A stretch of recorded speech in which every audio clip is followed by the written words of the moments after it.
Alrighty,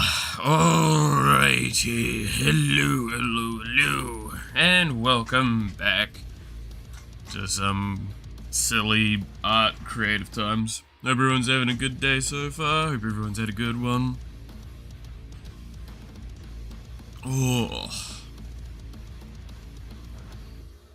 Alright. While I try and figure out how to approach the things I'm going to be dealing with today, let us catch up on some stoofs.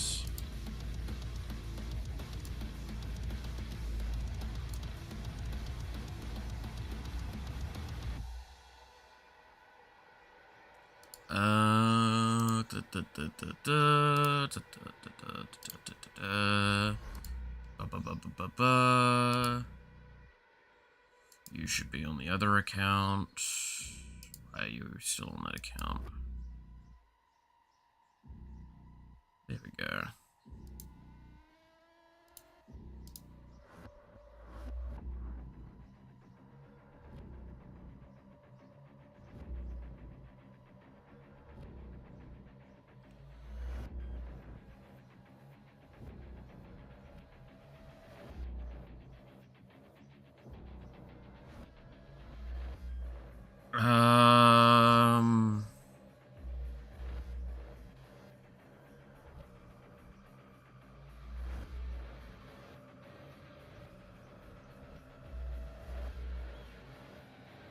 Alright.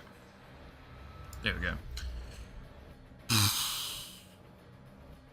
What to get started with today? Good lord, there's a lot. There is a lot. Alright.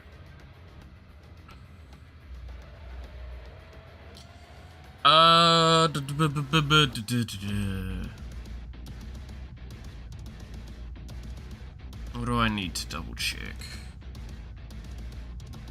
Need to double check this.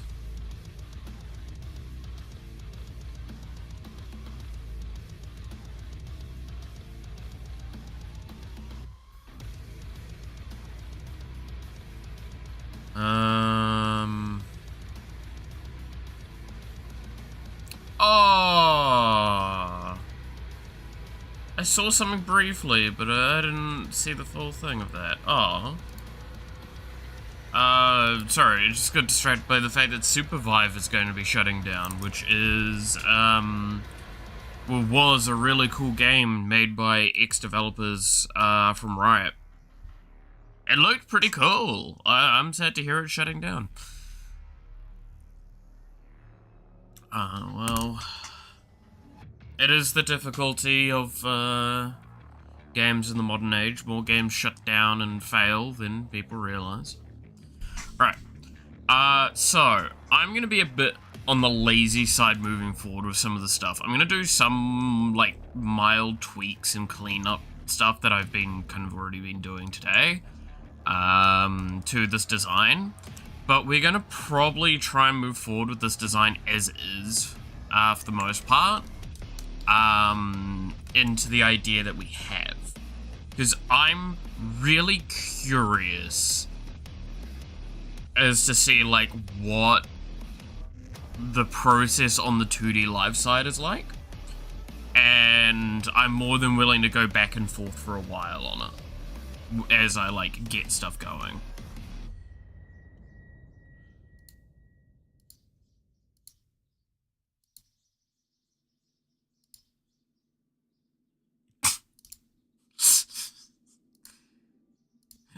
That just looked really funny. Anyway, so I need to do it here.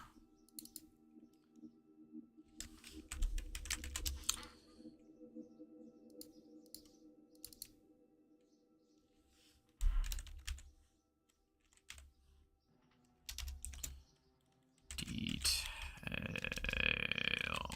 There we go.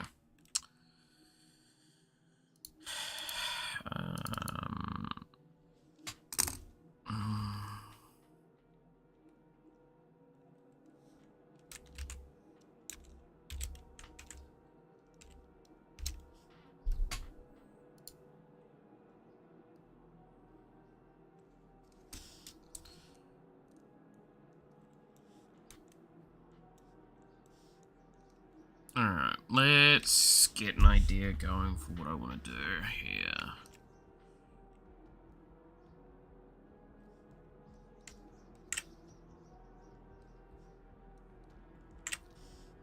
That looks better. Sure.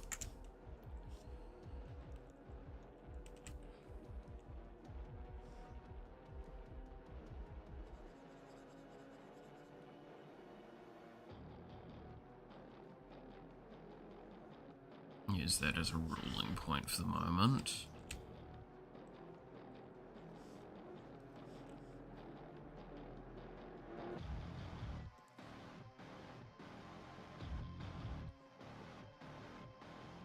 This would be about like that.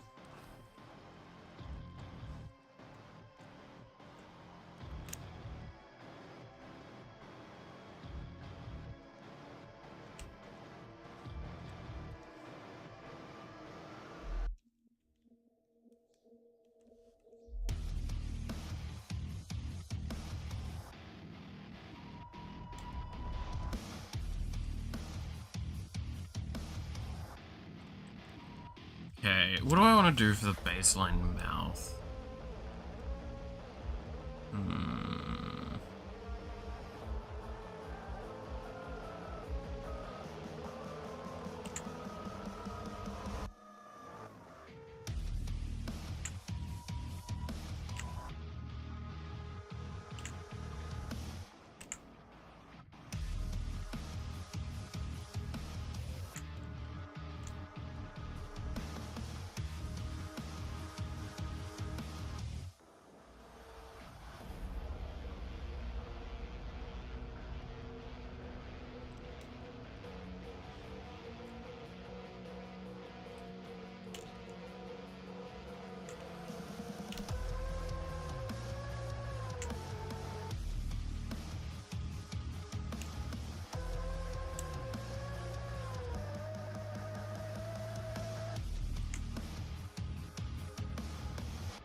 Oh, that just looks weird.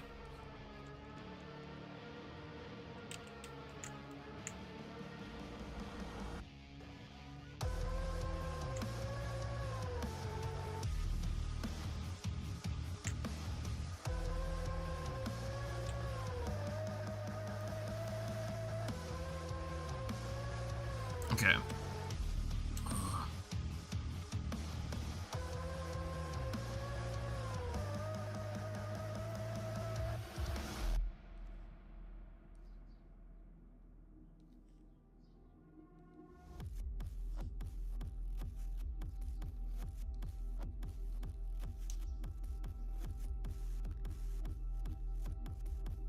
There we go.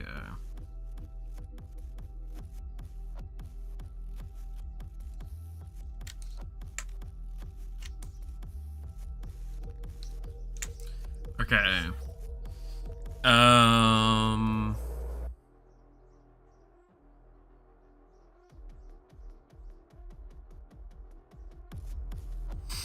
I mean, I want to do...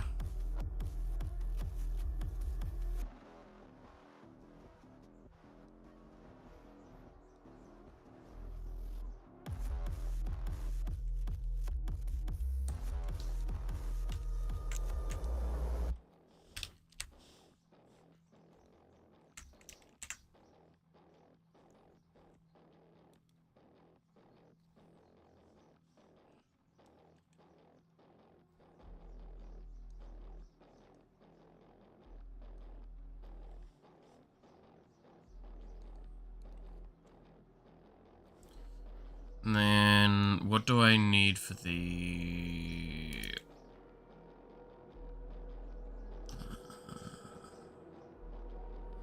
This is like...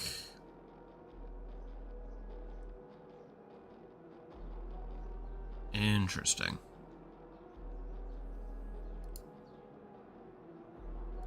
This is a very strange process, I have to say. Trying to figure this out.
And then it would be like another layer for the underbite, I'd assume.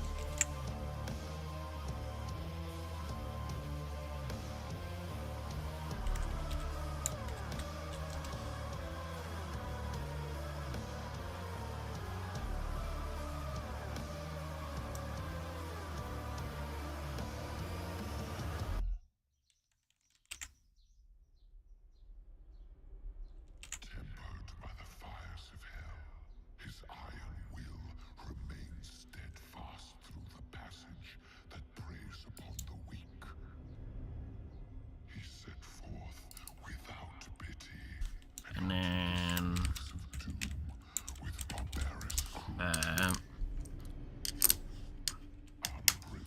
then what if we take that idea? None could stand before the Horde but the Doomslayer. For he alone was the Hellwalker.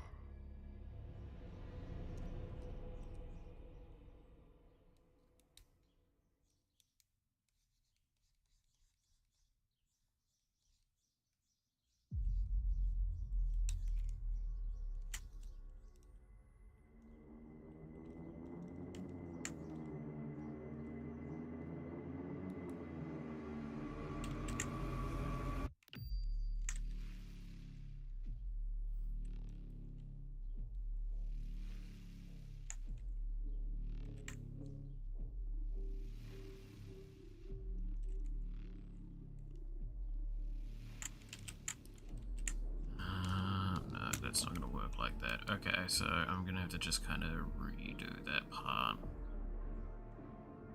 That's fine.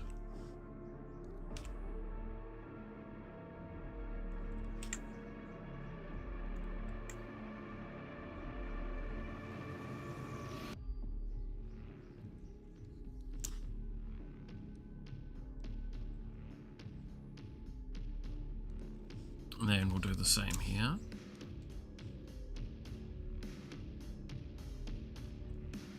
Actually, oh, wait, I'm doing this, again, while I'm already doing this, like, the long way around, I'm doing this in an even worse way around right now. I can do this.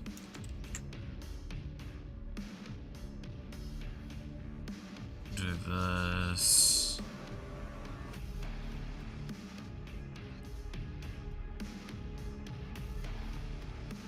Do that.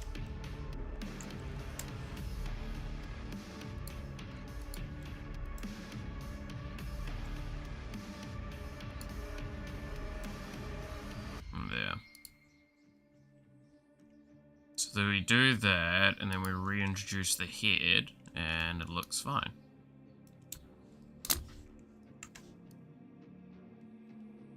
More or less.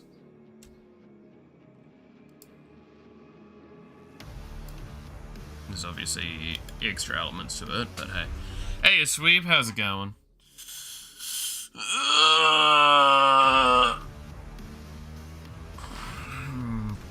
Okay. Because the idea will probably be that, like, when it's actually properly... Whoa. When it's properly closed, it's like the bottom lip goes underneath the top lip. To hide it. That would be my assumption, at the least.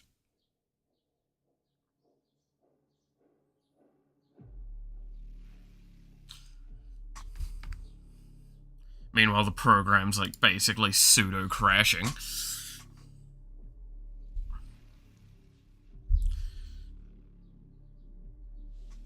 It's having a whole freak out, huh?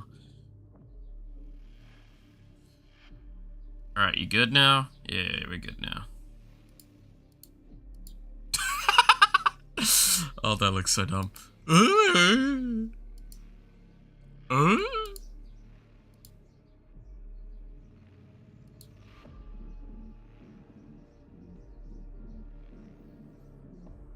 Yeah. It's kind of the loose idea.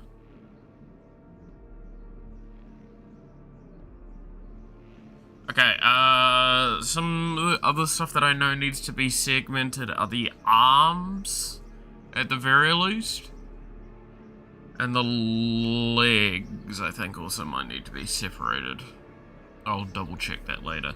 But because the arms are going to be segmented, that means that the jacket needs to be, like, done up in these little bits behind, the main part. Just, like, a little bit here.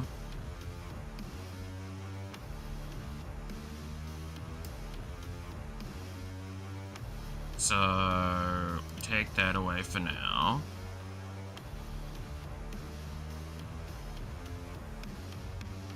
Because of the... Interesting. Okay, that's a good point for future reference. Is that, this part of the time is going to be quite frustrating. Because, technically speaking, we have, like, the no clothes part to this. And we have to segment that out, but then we've also got to segment out,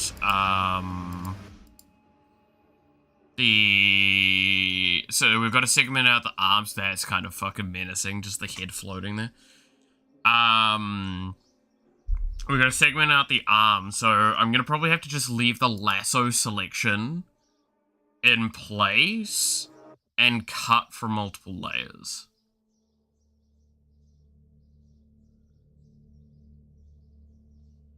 How do I want to do this cut? I think I want to actually base it off the main clothes.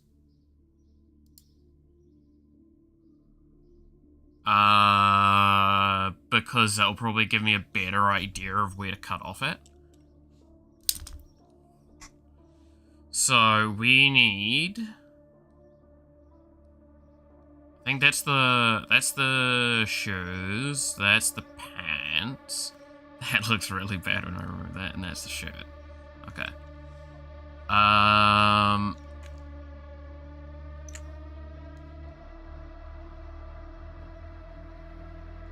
So roughly speaking, we're probably gonna cut off at like here.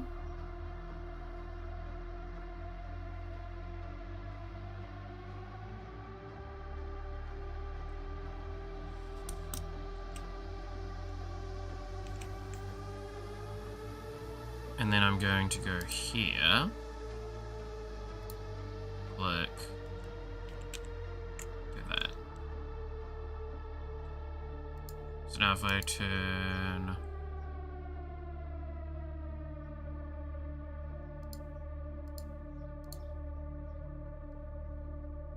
What?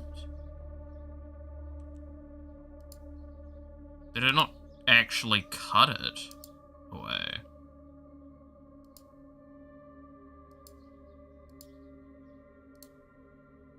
It did there, but it didn't do that here. Interesting.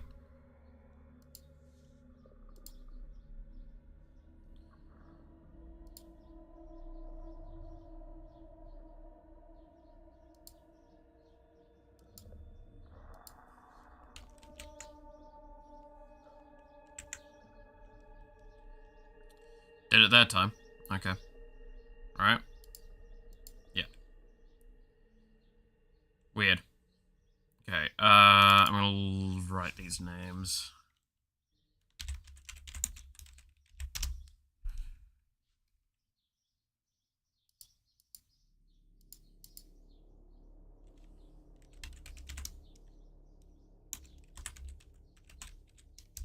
Slivel.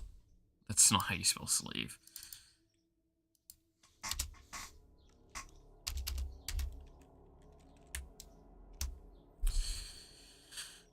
Okay, so then we come back here and we do the same on the other side. So we kind of grabbed up there.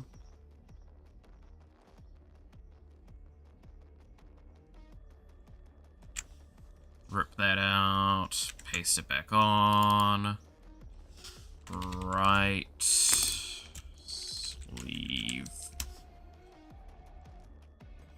And then we go to the main layer back here, click on this, rip it out, put it back on.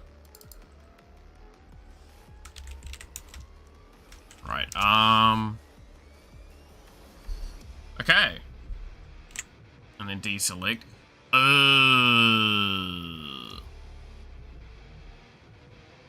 So there is a fine line on the cut. Interesting. Why? Why would there be a fine line on the cut?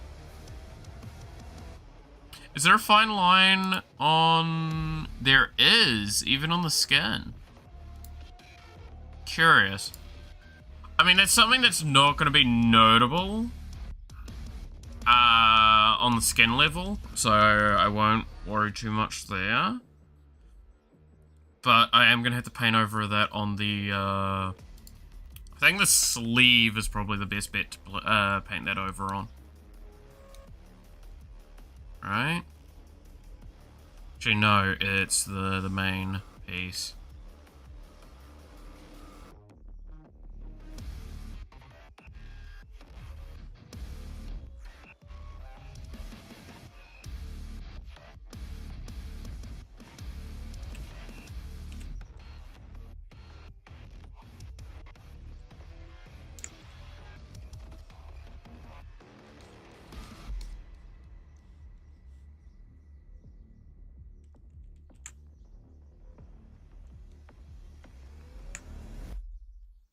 There we go. That'll do. Okay, so now we need to do something similar with the coat. Which is going to lead to a lot of fucking bullshit. Oh. And we're doing this with like a really low quality model. Fucking imagine what it's like with a high quality model. Admittedly, I'm doing it over the space of like 2 streams so far. I'm really curious how hard it would be to try and do a high-res model now. It's looking more and more within the scope of doable, but it's definitely like a month or 2 long project at my level for doing something that would just be like at least acceptably adequate, right?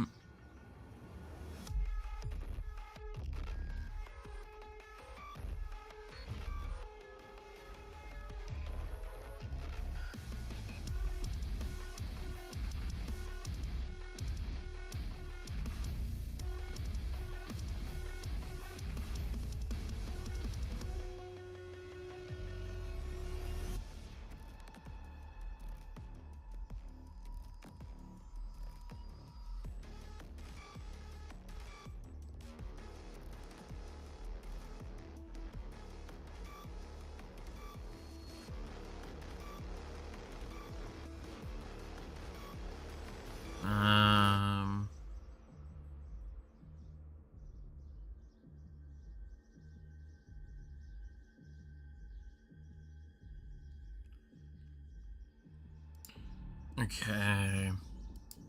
So now we gotta do the coat.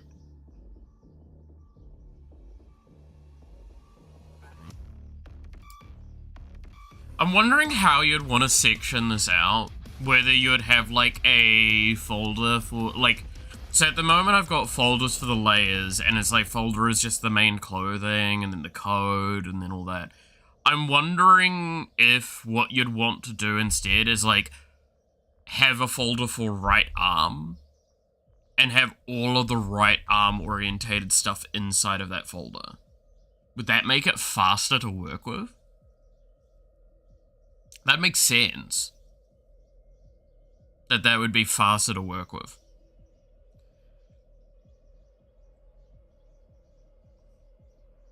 I mean, but the difficulty is, like, by the time you're getting to the stage where you're, like, segmenting those out, you've already probably got these layers because this is just the fastest way of getting this section done. Right?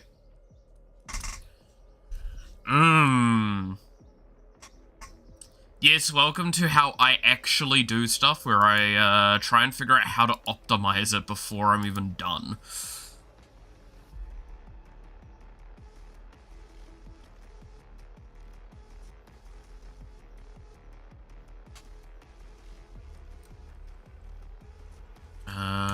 We need the lasso again. So, this is where it's gonna get really weird.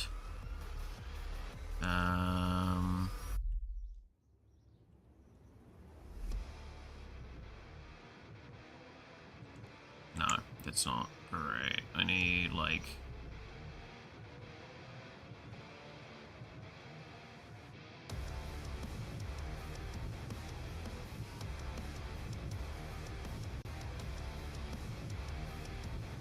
Oh, God damn it.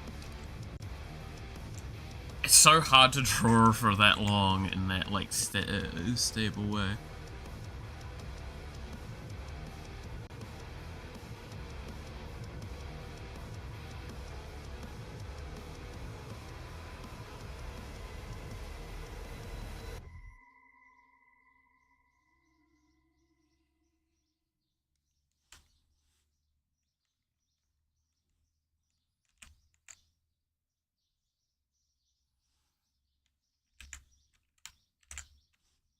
Okay, so we know that there's some weird cut lines that always happens.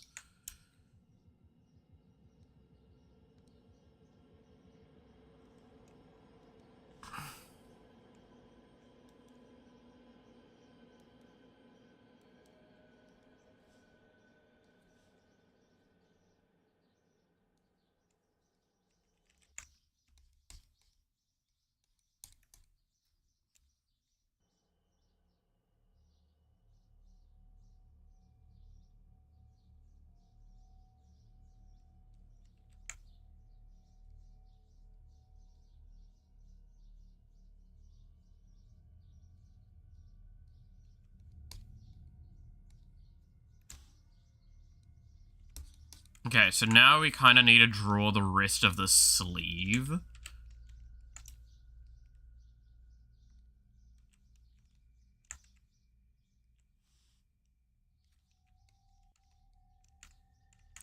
God damn it. To an extent.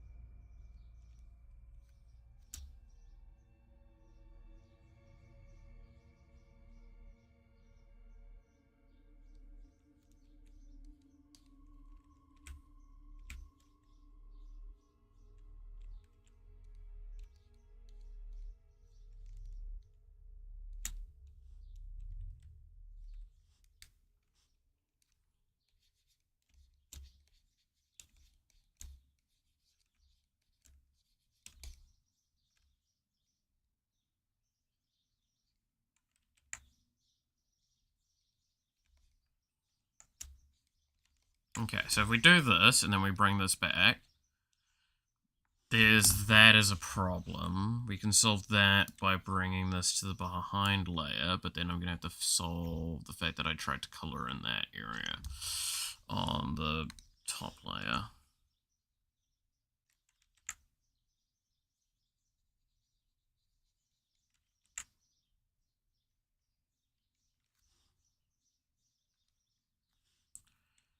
Take that away.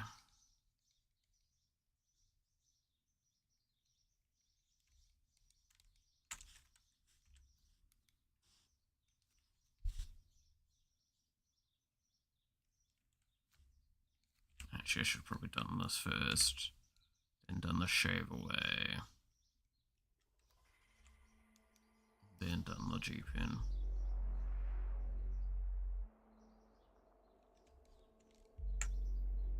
There we go.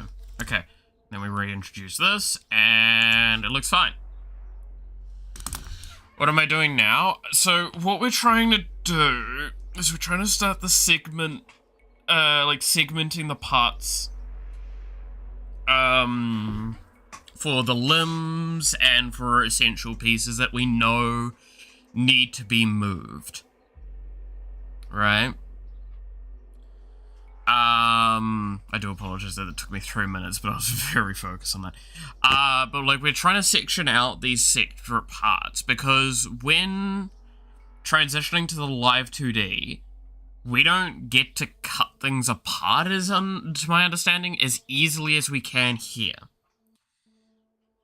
So what we're trying to do is we're trying to separate specific sections to make it easier to move pieces around.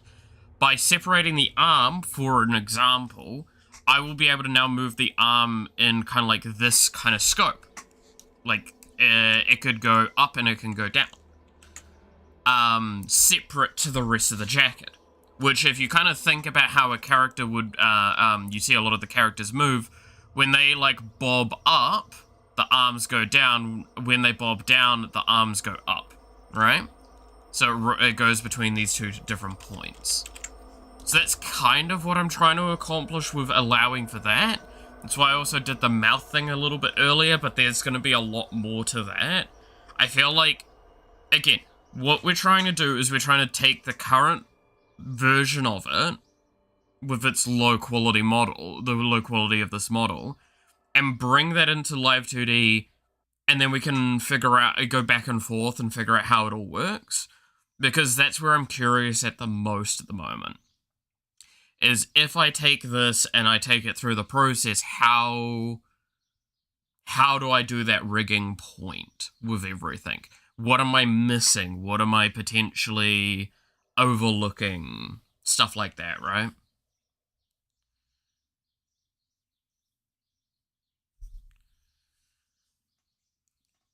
Because out there at the moment, while there are a couple, I will say this in the kind of sense, there's not a shitload of resources as to how to do this modeling stuff that we're trying to muck around with right now.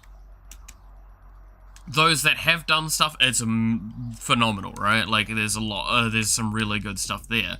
But it's still a limited source like, there's a limited amount of resource of that. So what I'm trying to do is figure out that, like, that state in between.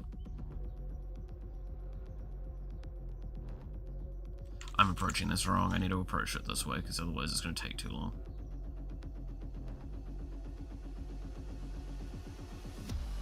Actually, yeah, isn't this the correct way to do it? Because if I do it this way, and I rip that out, and then we bring that to a lower layer, and then I empty it off, I can just erase this stuff, right?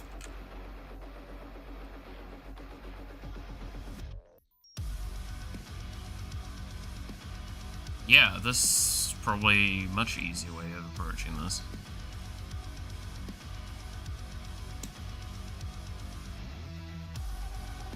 Like, again, this is a very low quality design we're working with.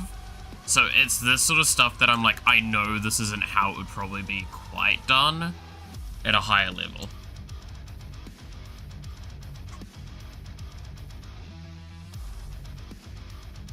By the end of the year, you gotta write down a list of all the streams you did in 2025. Game dev, art, karaoke, gaming, and now even model rigging. Yeah, there's actually been quite a bit, right? Like, this is one of those times where if I was a more keen man, I would love to actually sit down and do a, like, best of 2020, 5 sort of thing. Sadly enough, I am not that keen a man, and I apologize for that. Right. Because it would be really funny to review over the year of, like, what has been done, and, like, what have we gone through.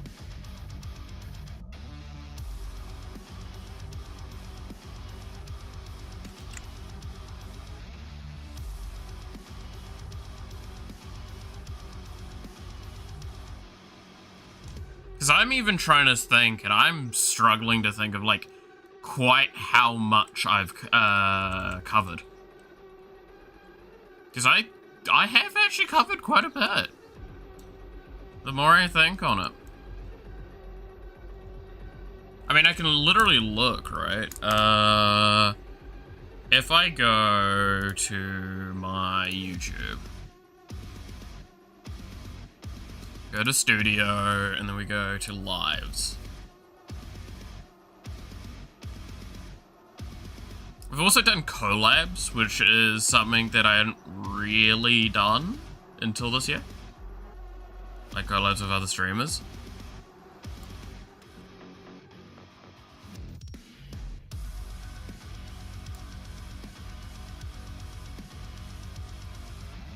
Alright, go to live. Cool, there we go. Admittedly, in the recent time, it's been a bit more chaotic, but hey. Yeah, we did pack opening as well.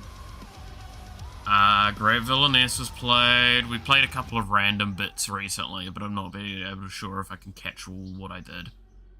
Because we did, like, balloons, Warframe, yada yada yada. But yeah, Villainous. Did a lot of Villainous for a while, yeah. Uma Musume, Coffin of Andy and Lele, Final Fantasy, came back to Holocure again.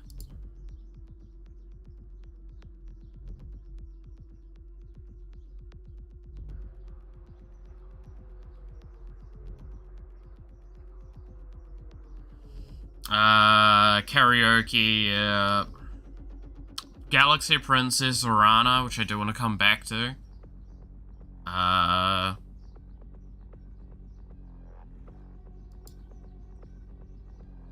yeah, Galaxy Princess, but we will be coming back to that because that is on Steam now. Oh yeah, fucking that one random streamer I played fucking Chinese parents, and I was like, guys, trust me, this game's really good. Oh yeah, when I was testing some stuff. Ignore those, they're literally nothing. I think. Well, that one's like 6 hours. What the fuck is that? I must have left something on.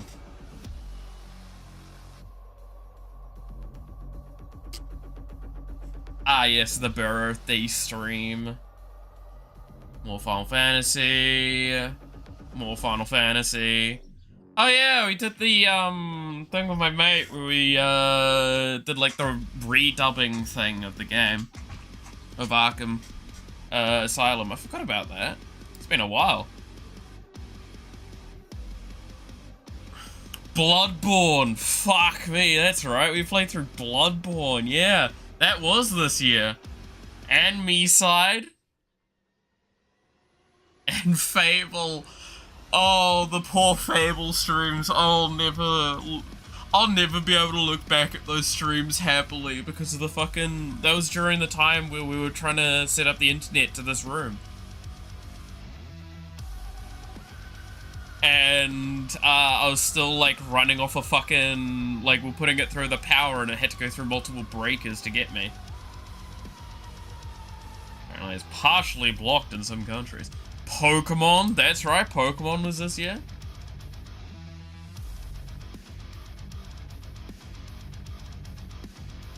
Far out, then would you believe that?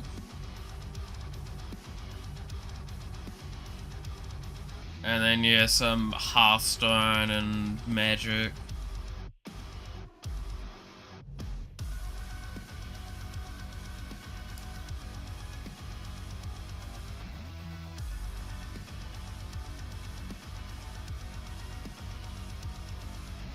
Oh yeah, this was again another, like, bad internet point.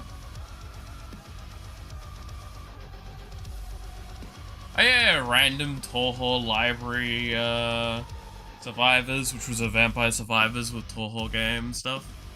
Long Live the Queen. Which is the first game done by the people that did the, Galaxy Princess Orana.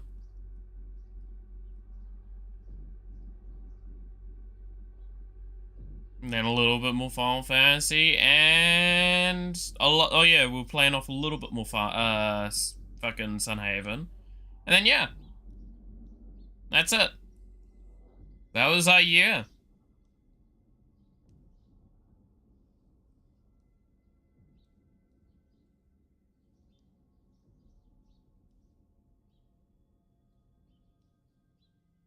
God, that takes me back.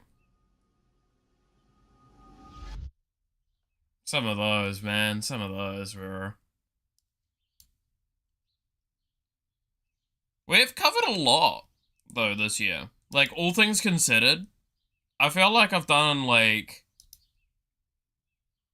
a decent scope of stuff. I tried never to limit what I was doing, after all, so...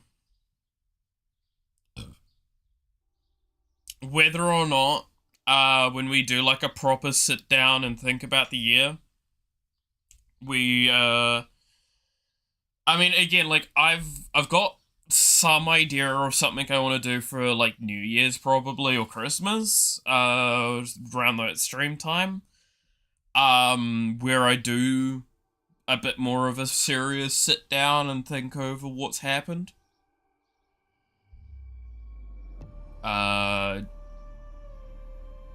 Like, think over the year. Alright, there we go. Don't wanna cut the legs up. No, I'll leave them. Fuck it.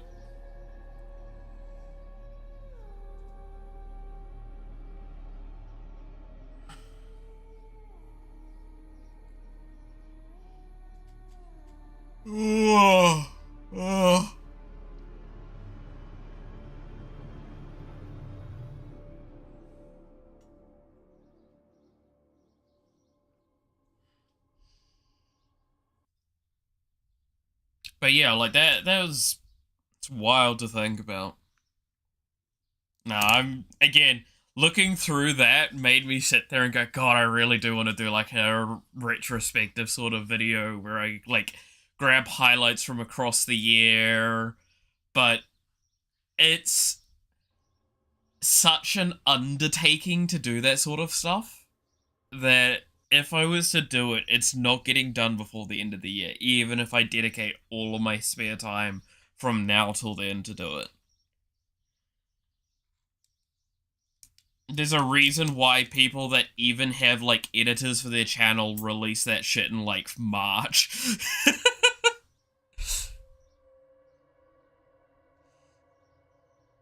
It'd be kind of cool. I agree. It would be really fucking cool. But, God, just... the amount of sleepless nights.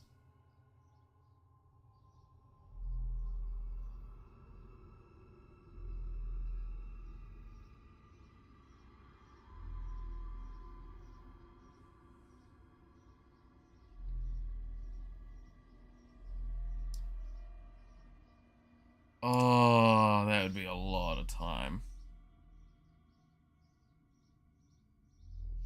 You don't need more stuff at the moment? Yeah, it's kind of partly my thought on it.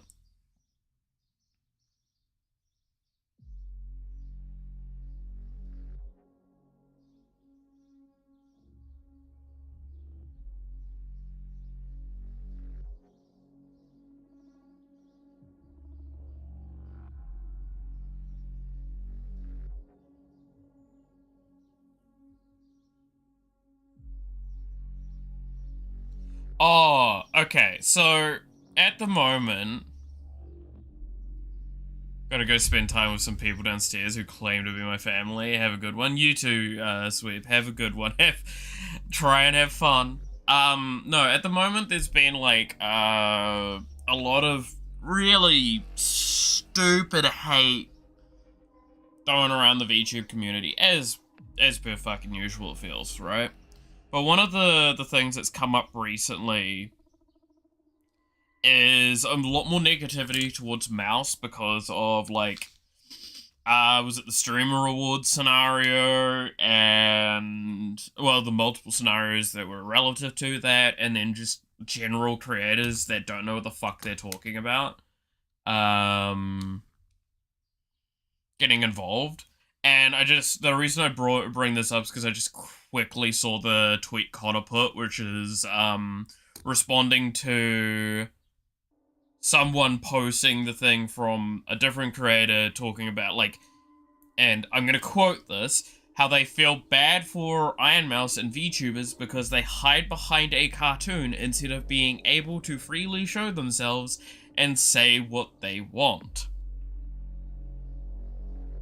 And I really like Connor's response here of, I wish I had the confidence to make videos and not know the bare fucking minimum. I agree. That's something that will always get to me, is just like, God, I am impressed by the people that can go out there and just say things. Right?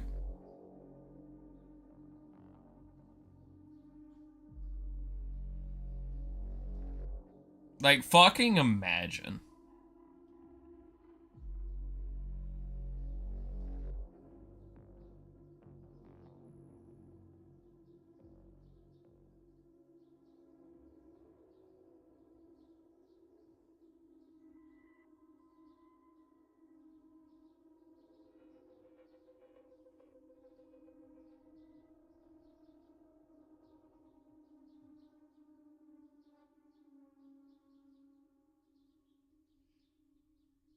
Um...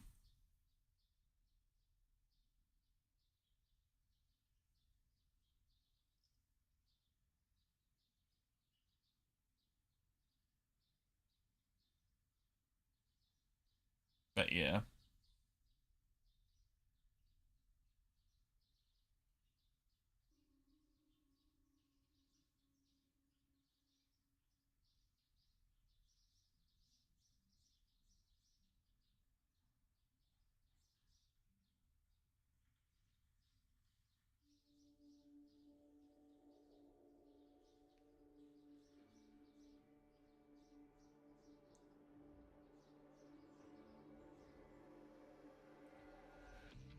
Oh...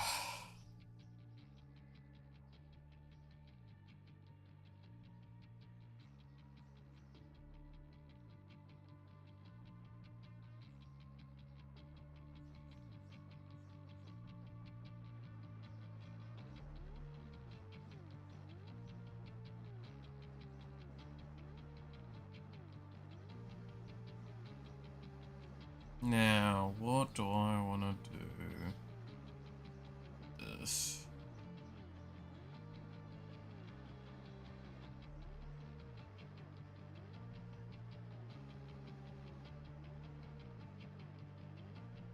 Oh my god.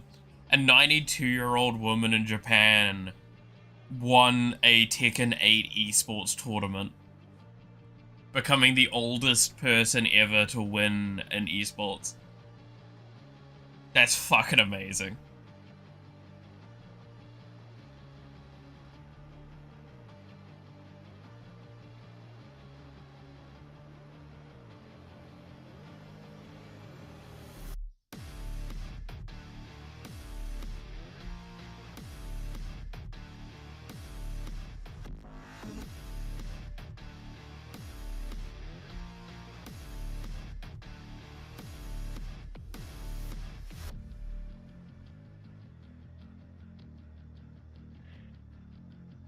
Um...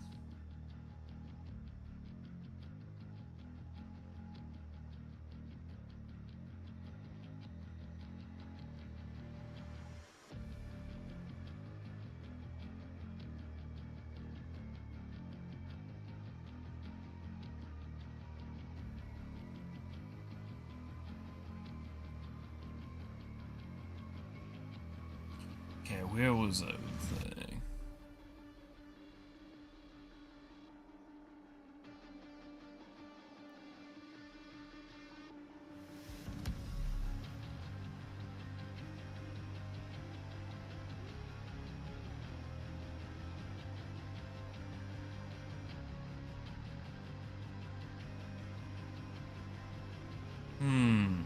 Hey Devil, how's it going? God, Rogue One came out 9 years ago though. That is wild to think about.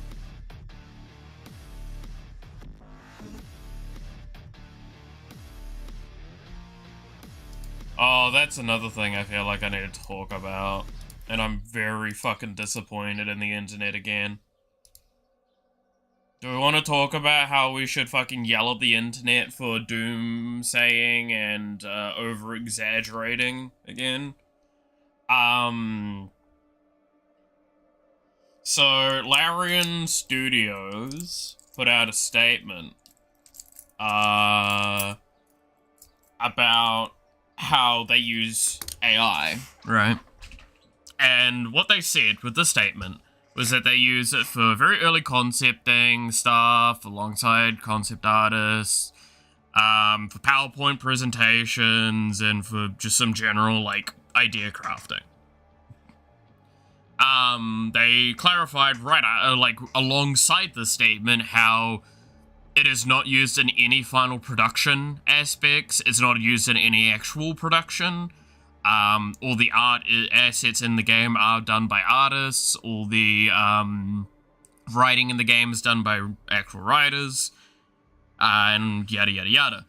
And the fact that the fucking CEO has had to respond to the fucking dumb shittery of the internet, because every news outlet I saw was reporting how Larian Studios supports the use of AI in their games, and that they're intending to push hard for AI usage in games. Right? Shit like that. Which, again, is the ignorance of what the fuck's being said and the, like, fear-mongering nature that I've been, like, alluding at every time we talk about AI. Because, again, everything that they said they did is exactly what I said should be AI should be used for. Making things easier. That's what it should be done. Is used as a thing for. It's a tool to speed up processes that don't have essential purpose and just mean that things can be done in a more timely manner and slightly better examples. I think one of the best examples I gave for a long time was how my suggestion is AI being used for initial concepting of a new project. Hey, we want to do a cyberpunk-esque game. Let's grab our art folder, let's put it through a system, and then generate a shitload of ideas, and then from there, we can go, okay, so this is kind of the direction we want to maybe take the city in. We can't use that, obviously, because it fucking looks ugly, but at least it gets the color scoping right. Stuff like that. That makes a lot of sense. Is that actual initial concepting? No, concept art? No, it's not initial concept art. It's the stuff you give to the concept artist so they have fucking direction. Other than just a fucking, paragraph or two prompt. Which at that point in time, you're turning your they're getting turned into that. Gotta fucking say that's gotta be a shit scenario. Anyway, the reason why I'm bringing all of this up is that the Larian Studio CEO has had to issue a fucking follow-up statement, starting with the words, "Holy fuck, guys," which any fucking thing that starts with "Holy fuck, guys" is such a bad sign.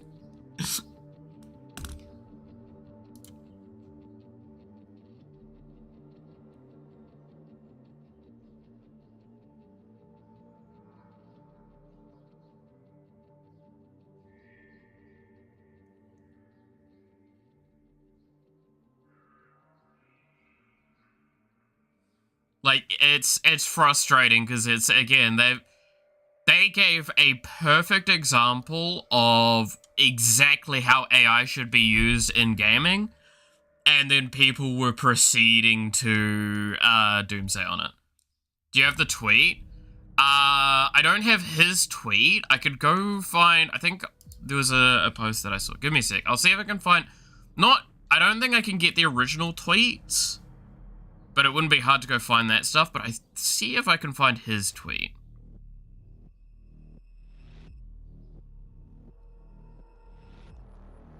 Is this...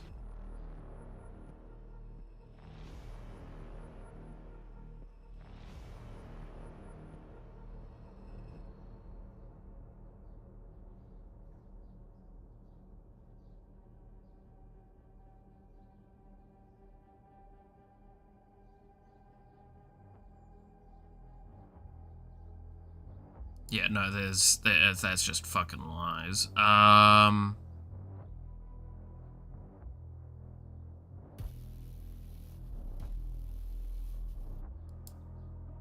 Here we go. I think I found his tweet.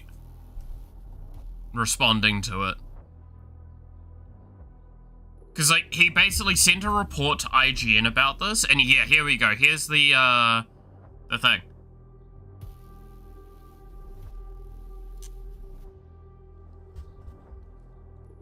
This is literally his tweet of, "Holy fuck, guys, we're not pushing hard for replacing concept artists with AI. We have a team of 72 artists, which 32 are concept artists, and we are hiring more. The art they create is original, and I'm very proud of what they do. I was asked explicitly about concept art and our use of Gen AI. I answered that we use it to explore things. I didn't say we use it to develop concept art. The artists do that, and they are indeed world-class artists. We use AI tools to explore references, just like we use Google and art books, which is exactly what I was saying. At the very early ideation stages, we use it as a rough outline for composition, which we replace with original concept art. There is no comparison." So, again, everything I've said for a long time about how this is what it should be in the industry and good stuff, they're fucking doing, and they got doomsayed to shit. And it's, again, like, this is the shit that I'm pissed off at, is that he has to give this response. That people are so fucking idiotic that they have to find ways to say AI is bad, when the thing is, AI is not the problem. It's AI in a lot of situations where it's just, like, getting pushed where it doesn't need to be.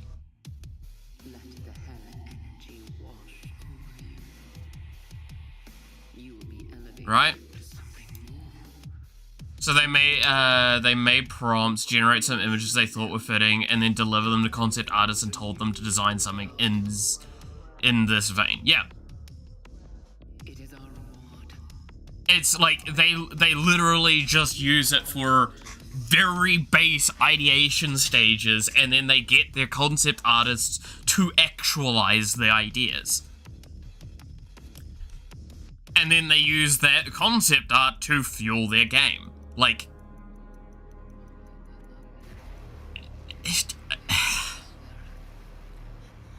that is basically what they do, except they grab images from Google instead of AI. Yeah, that's what he literally says in the tweet as well. It's just, all they're using it for is such base ideas that it's insulting to, like, be angry at. Again, that's like saying I'm... What's a good example? That's like saying no. Yeah, that's actually what I'll do.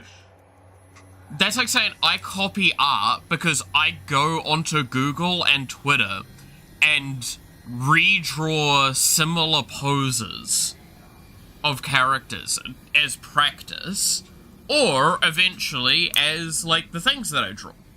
As I find an idea and I'm like, ooh, I could use that pose, but it's for a completely different character. Oh no, I copied their thing completely. It's that energy?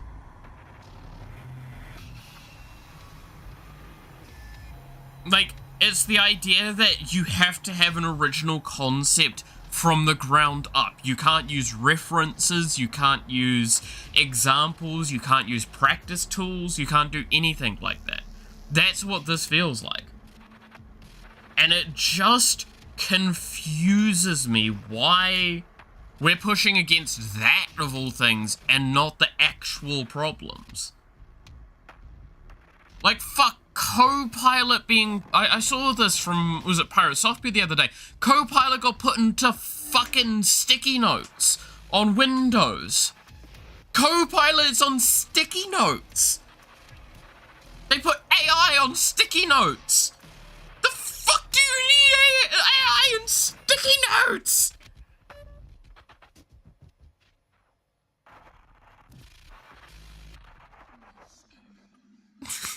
I'm not gonna get over that one, by the way. That fucked me up when I saw that.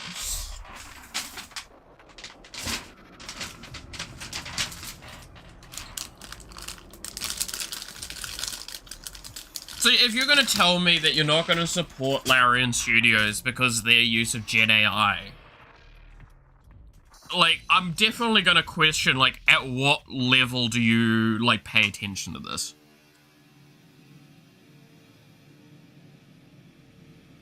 Because if you're gonna make an argument of any use of Gen AI at all is completely unethical and should never ever be used, then you're asking for the medical field to go backwards by, like, what's going to probably be equivalent to 50 years with some of the shit that they've got available to them using like AI-based tech, because it actually helps them find things. It helps them diagnose things. These sorts of forms of AI, great. Now, admittedly, that's not really Gen AI, but it should be a tool to assist humans in a specific task to make their job easier and not be in everything. Yeah. Again, I fully agree with a lot of professionals in the space where they've said that AI is a bubble. It will pop soon.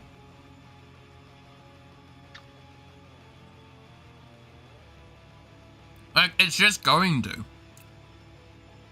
The bubble will pop, and it will crumble miserably. It's going to be like, one of the examples I'll give to this, and this is something I lived through fully, was 3D in cinema. I remember when I was younger, we used to be given the red and blue glasses before a movie to go watch it. And it was a big deal. Like, this was fucking awesome. You would get to see a movie in 3D. It was sick as hell.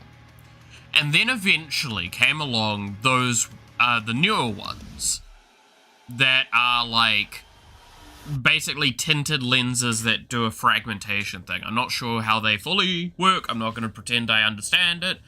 I just know that if you take them off, it becomes very blurry because I'm guessing it's like crisping out the layers. And that was a big deal. That was huge. And everyone said every movie was going to be 3D. And this is the thing I'm pointing out with all of this, by the way, is that all of these things that I've talked about were considered so big, so massive. No, this was going to become how everything worked. We would start to get TVs that had these systems at home so you could watch 3D at home. Tell me, when was the last time you fucking heard of a 3D movie? Hmm?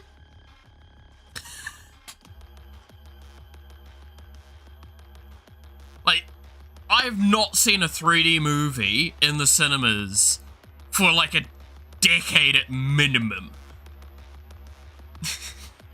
Shark Boy and Lava Girl and random flying objects towards me. Yeah! Shark Boy and Lava Girl was fucking sick. No, like, one of the last times I remember it was, what was that one animated movie?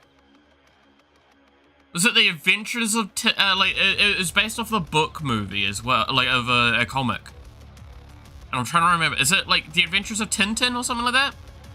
Is they did a movie of that, and that was one of the last movies I remember seeing in 3D. But, like, I remember specifically, I think it was around the first Avatar's release. The Avatar movies, the Blue People one.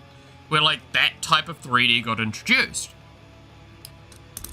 And it was fucking huge! Like, God, every movie tried to do it. So, yeah, no, it's a bubble. Give it a couple more years, and everyone's gonna realize it's stupid as shit and it's not used for jack all. And then what's gonna happen is that the techniques from it are gonna get incorporated into other stuff, which is what happened with 3D. still ranting about it. Oh, I'll rant about it for fucking yonks. But yeah, it's gonna be what happens with the AI. It's gonna burst. Industry will collapse around it, and there will only be simple, basic systems around it that are left.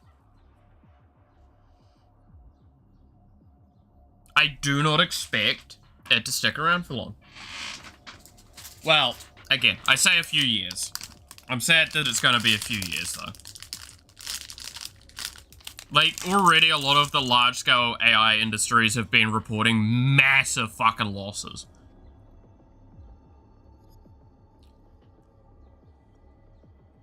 AI broke, and apparently for a while thought that headphones are actually viruses. Fucking amazing.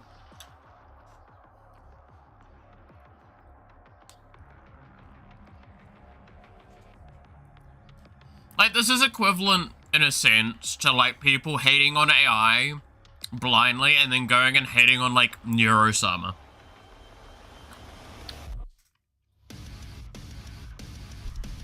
Which, again, there's nothing wrong with hating on Gen AI, but, like, don't be an idiot about it. Make sure you're hating on the right part of Gen AI.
There we go.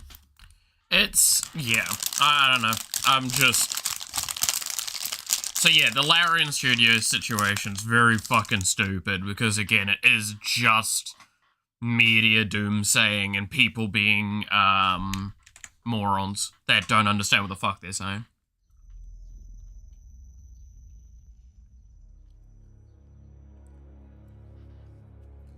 I hope when people come to their senses that they'll look at Larian and go, cool.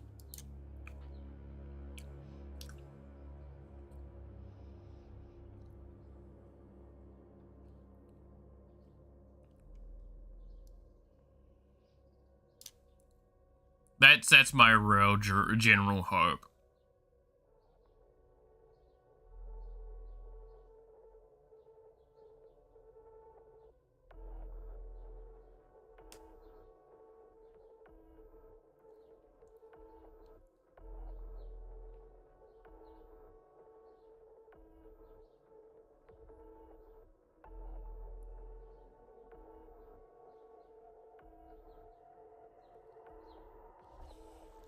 Yeah, no, that was the start of the AI rant.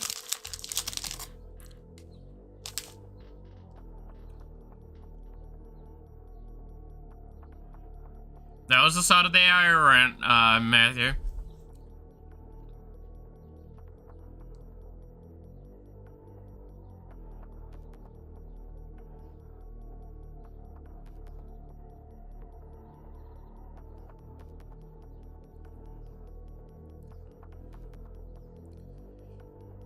Because it's something that, I showed it a second ago, it's still here. The tweet from the CEO in response to the people responding to the initial questions.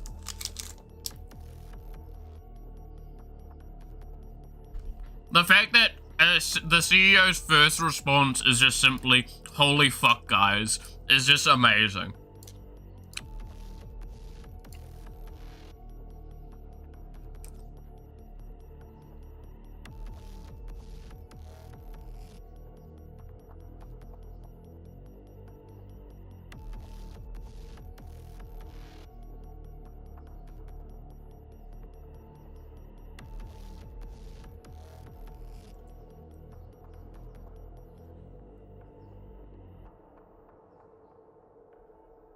It's so dumb.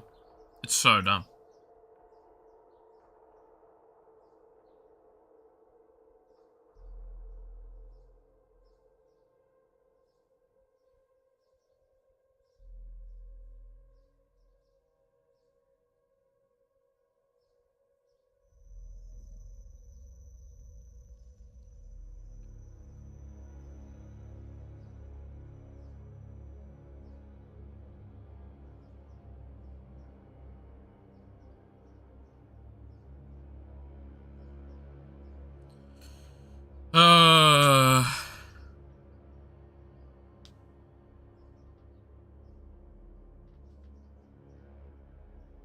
I'm just so tired.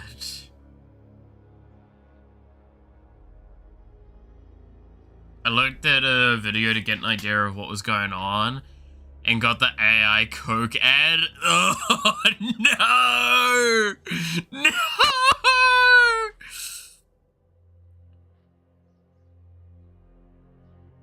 That's actually so tragic.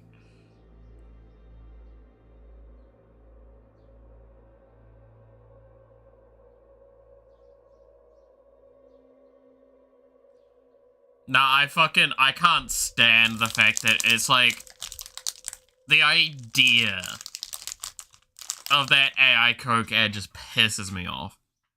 I haven't even seen it. I refuse to look.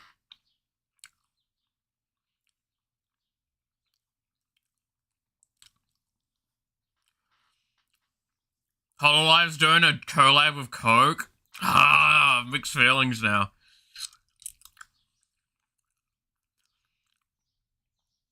I want to hate it because it's Coca-Cola, but I want to fucking, like, support. I'm just gonna not get involved.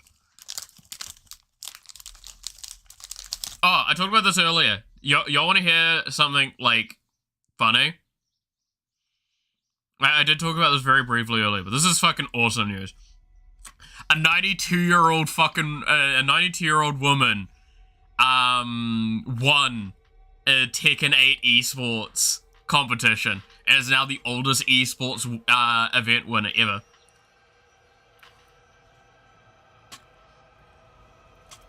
When they say gaming's for all ages, this woman, she came out and she's like, I'm gonna fucking show these kids. It's fucking amazing. Dude, that's awesome as shit.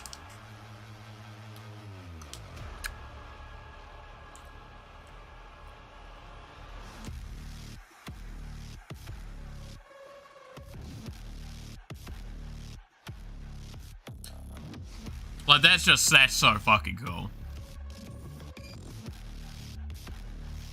Some cool news. Some good news to think on.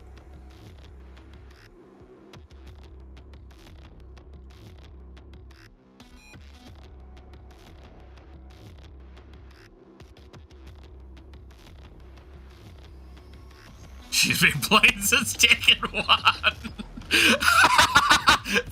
Fucking probably, yeah. Fucking probably. Like, that's such a funny thought. It's like, I've been whipping them fuckers up since the very beginning.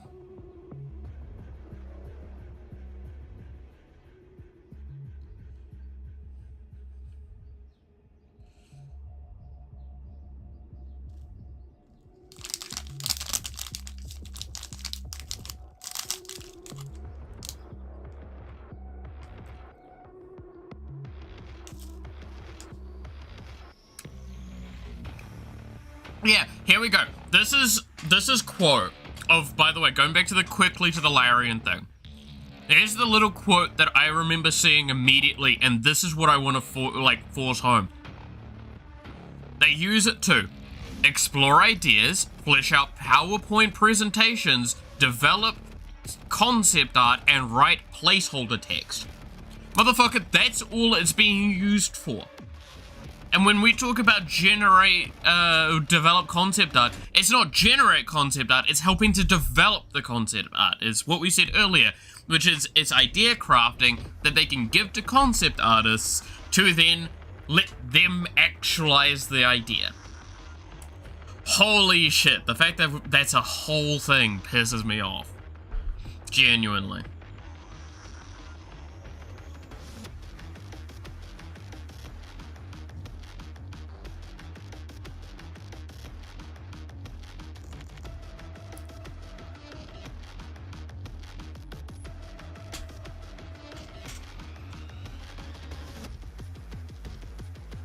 It's so dumb. So dumb.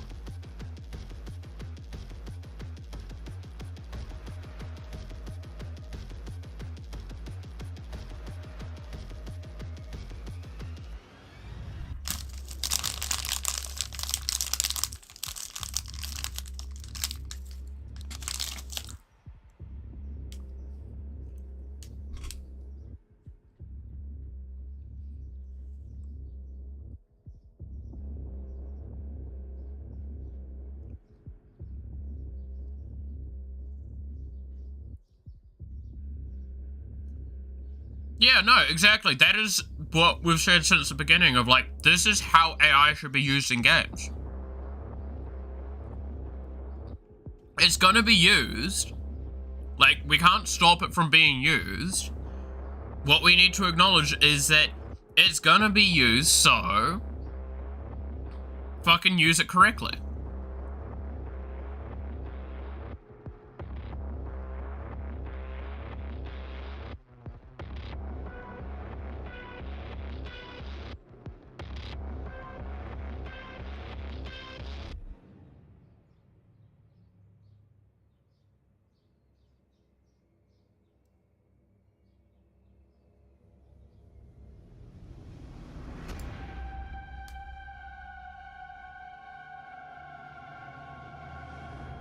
Holy shit, yeah, no, there's just such dumb fucking takes when it comes to it.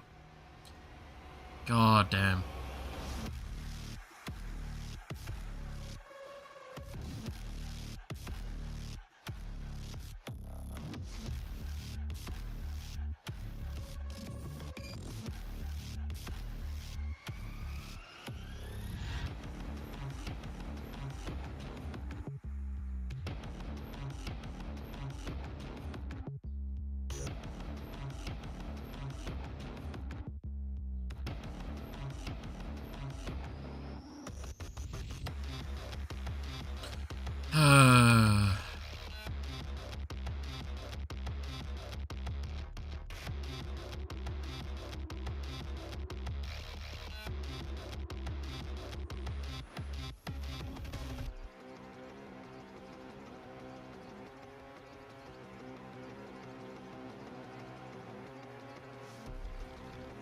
I don't know.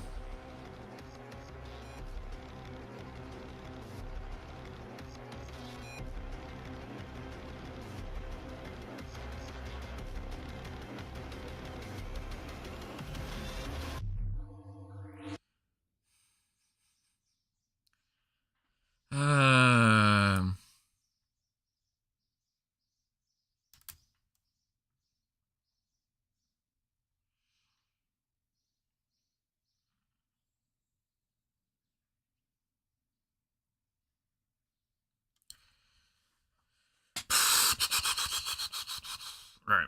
I need to put that. I need to not look at that for a little while. So, I think we'll try and take this into it now.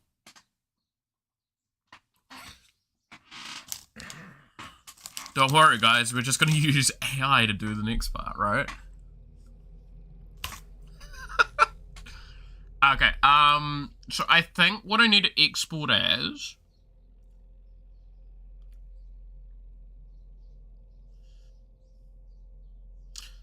I'm not... Okay, let me pull up the thing for this again, because I actually had a thing for this.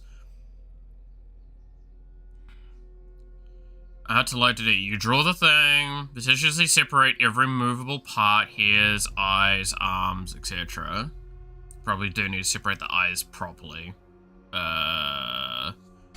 Let's cut it down the middle, shall we? It's a last ditch effort.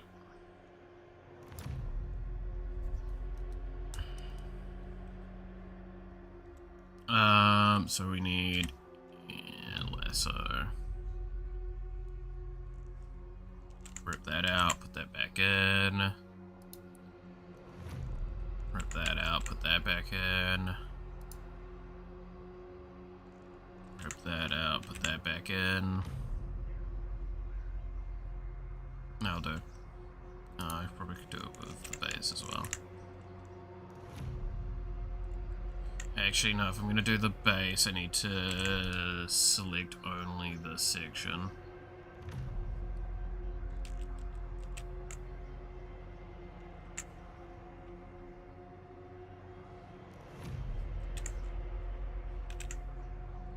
There we go. Cool. Okay. Let's try this. So, I need to give me a second, I need to remind myself. Export as a PSD file. So I think that was Photoshop document. So PSD document.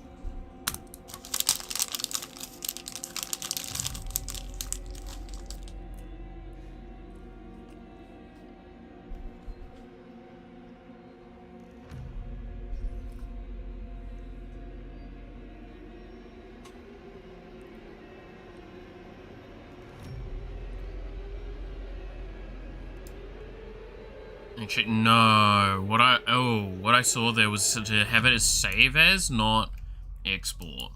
See how that goes. Instead. Save as... No, save as duplicate. That's what I saw. Fuck. Give me a sec.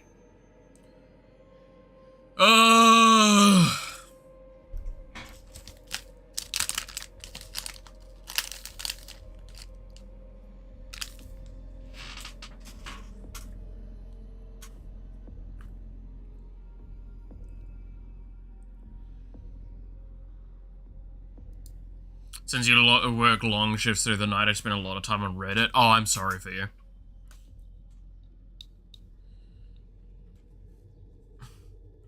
Read a whole bunch of D&D horror stories this week. Oh, okay, no, those are fun.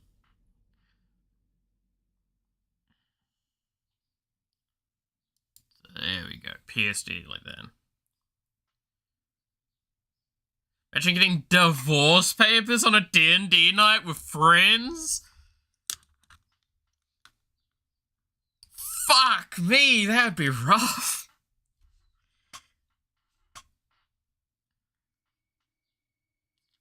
Brother, no. The wife was player at the table? Oh, nah, you can fuck off at that point. That's just being an absolute bitch. Like, I'm gonna be perfectly honest, there are so many better ways to approach that. That kind of way is like you want a spectacle.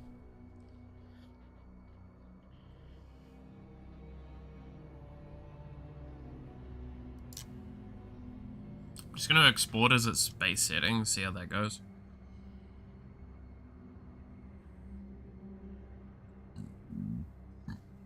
Like, if the wife wasn't there, there's a bit of an argument.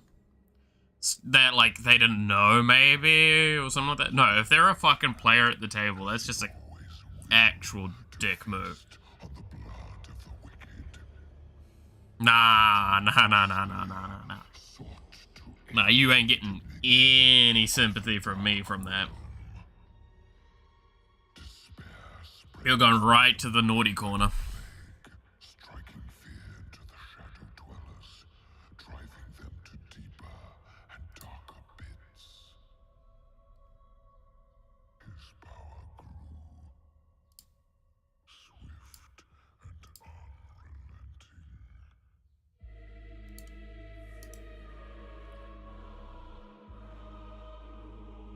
Open file location. So that is the chibi model as exactly here, but in PSD model thing. So what we're gonna try and do is ignore the Kefka deck. Fucking Kefka deck jump scare.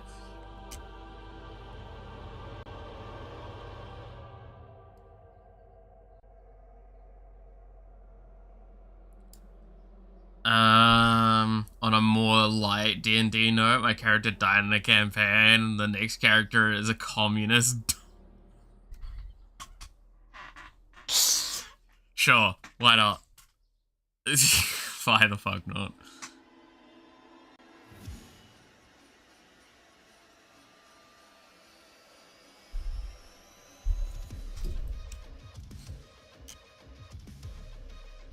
In between all the fake stories that my brain's trying not to hang itself on the brain sim right now. Again, your fault for looking at Reddit. I'm gonna be real with you, Chief. You have no one to blame but yourself.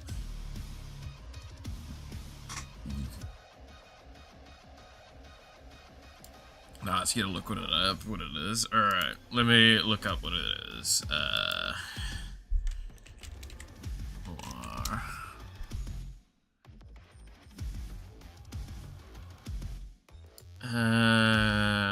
Flightless avians. Is that a fucking ping? Is that the goddamn penguins from Madagascar?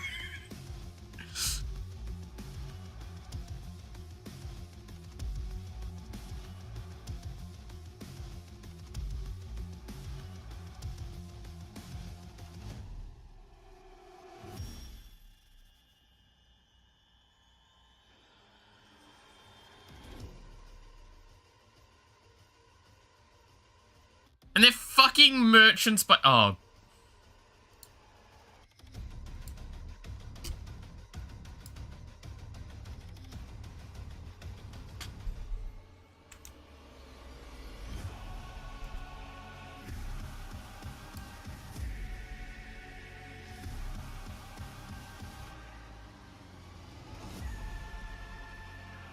Okay, we're ready for my computer to explode.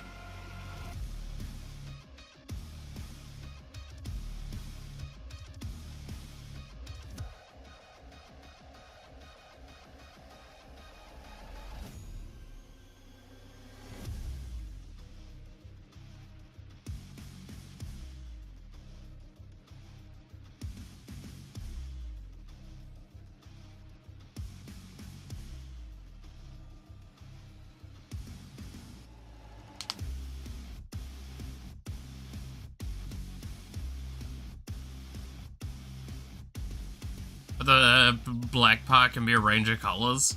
I mean, you just gotta play as the fucking penguins from Madagascar at that point. But they're more like... I have a question, and this is the weirdest question I'm ever gonna possibly ask. Aren't, like, the penguins from Madagascar, like, anti-communism?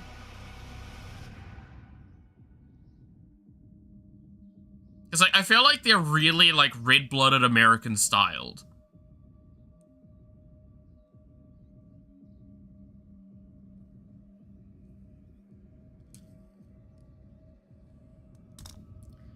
Again, one of the weirdest questions I've had to ask in my entire life. I really don't know what to feel about that.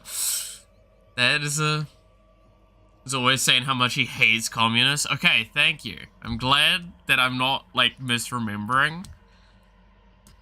But also, like, what the fuck?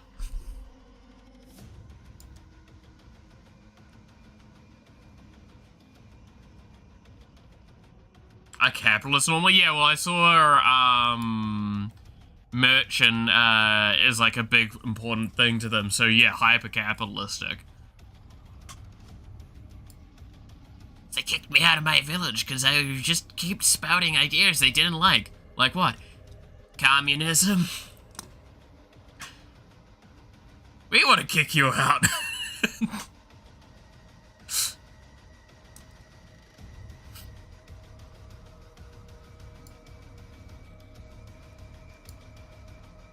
Okay, how...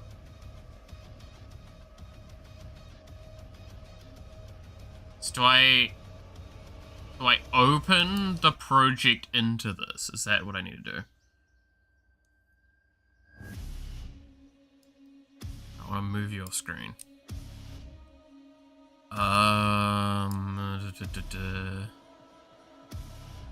Oh, it's on my external? I didn't realize. Yeah, it is approved. That's fucking amazing.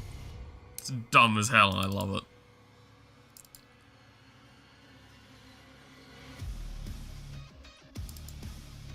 I was planning on running a spell drum, never got to. One of my players wants to play a GIF. I'll have a look at a GIF in a sec. I just need to make sure I get to the right spot. Fucking... Why is it so hard to navigate my own folders, man?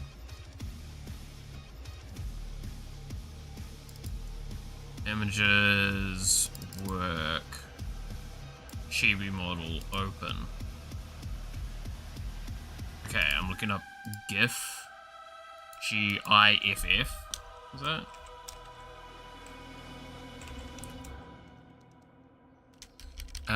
GIF 5e. Oh my god, it's a fucking hippo. Why is it wearing, like, Civil War attire? What the fuck? I love it and I hate it. It's amazing.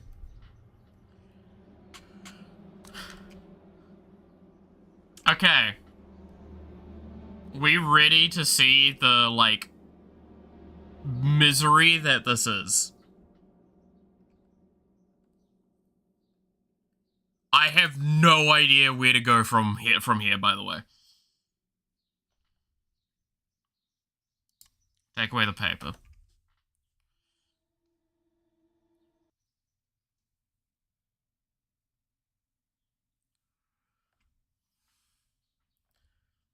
I'm ready for the facelift. I mean, it kind of is a facelift in a literal fucking sense.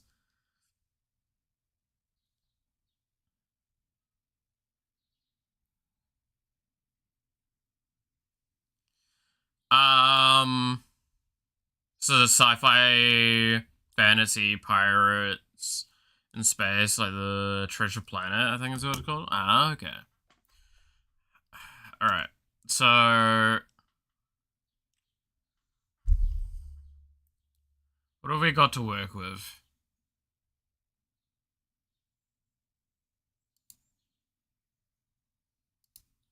So I need so I need to make mesh. How do I make mesh?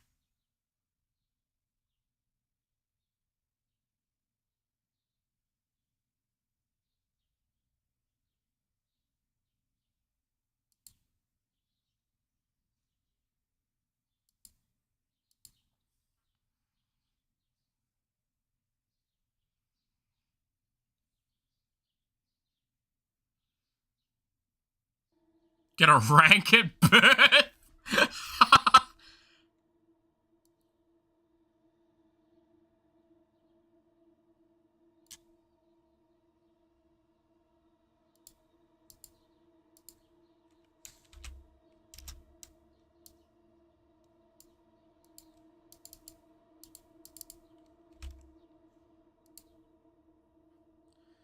Alright,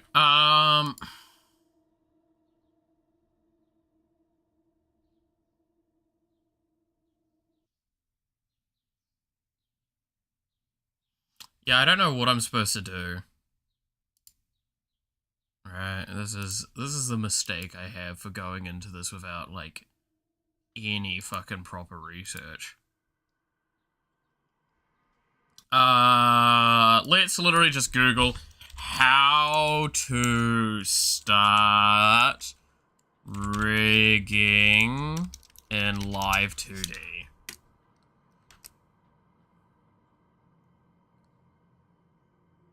You'll need is Live 2D itself. Yeah, I think I've got that. Congratulations, I've now accomplished the first task, is to get the fucking program.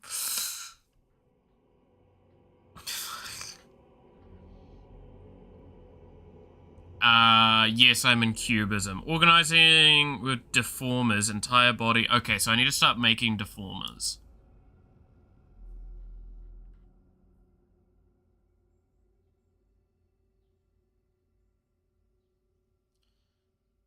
The maximum number of deformers is 50. Okay. Oh, Jesus. Alright, here we go.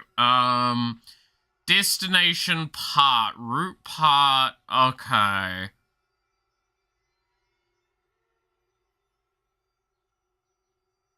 Sure. Route part warp. As parents... okay, create. We'll just see what this is, and we'll go from there.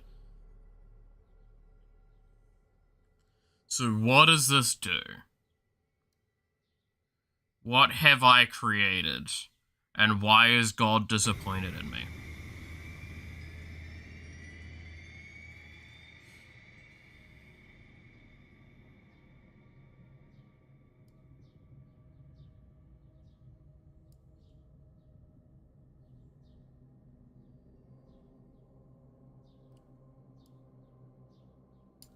Just gonna like narrow this down to kind of the general space. See what happens. So when I do this, this doesn't really do anything. So okay.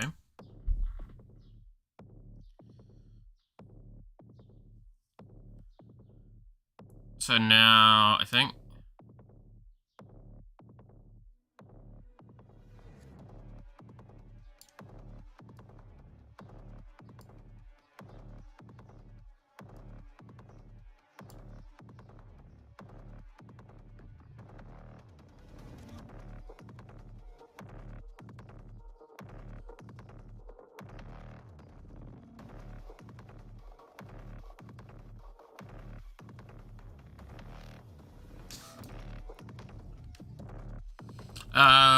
alright.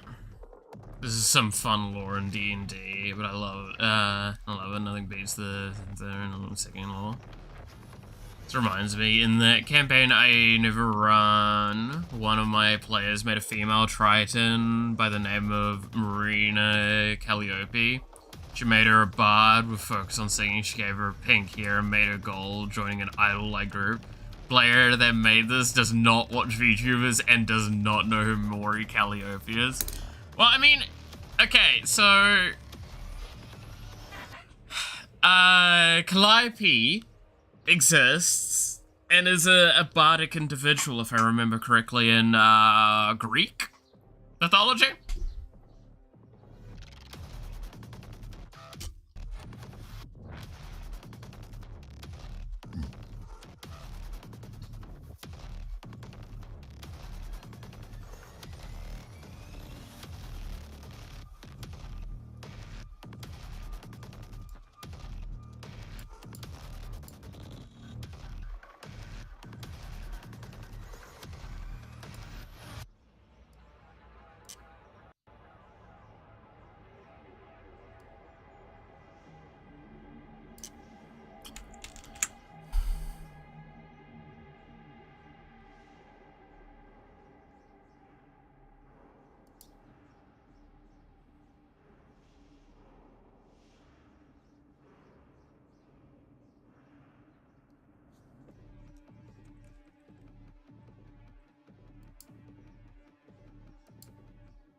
Okay. So...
Okay.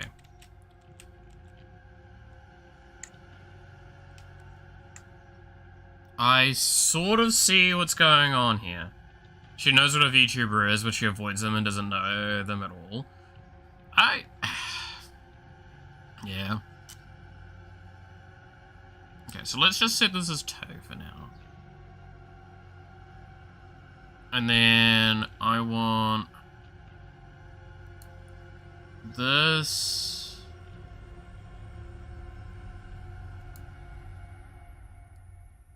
And this to latch together.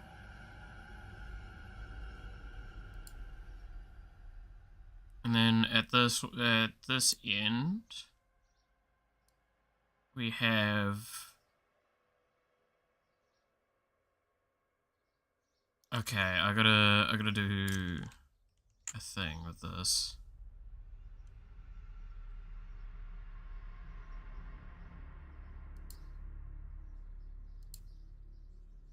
Okay.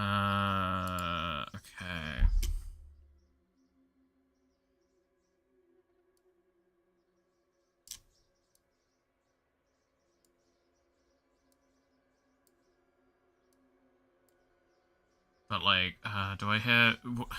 Is there hotkeys for just moving things?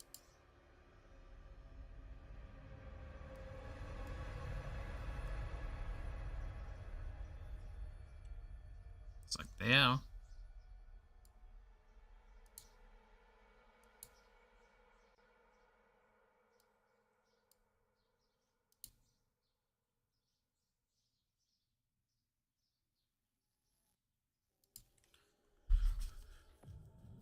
Okay.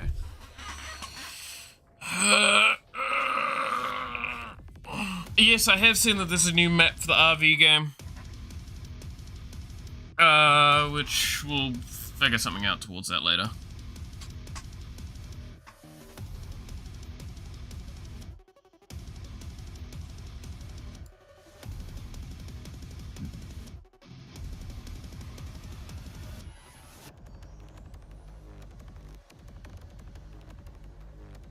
Okay.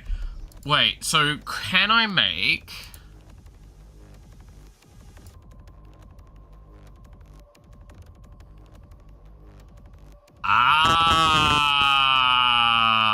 I think I'm starting to understand a bit more of this. Okay, so now I can put, say, the upper eye on here.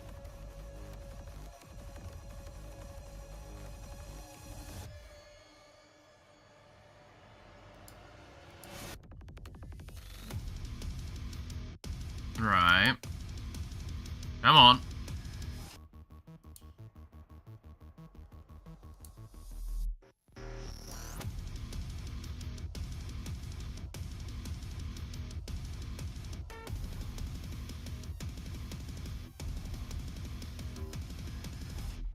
Okay, so this we'll just write this one quickly.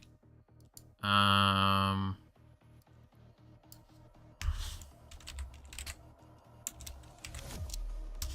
gonna write this as right eye.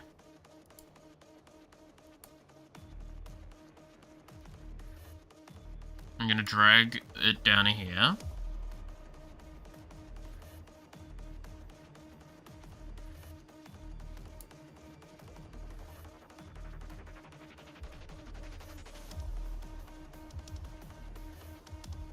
This is definitely slow. Come on. Or can I not bring that down there, can I? Okay. That's annoying. Alright,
Okay, that doesn't work like that.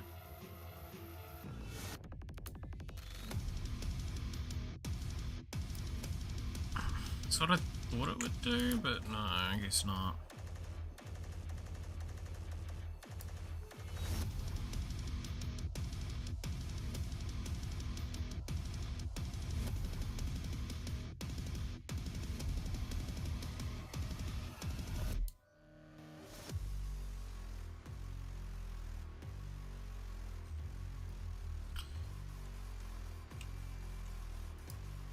Okay, so that's the temporary deforming tool, so I guess that's for things.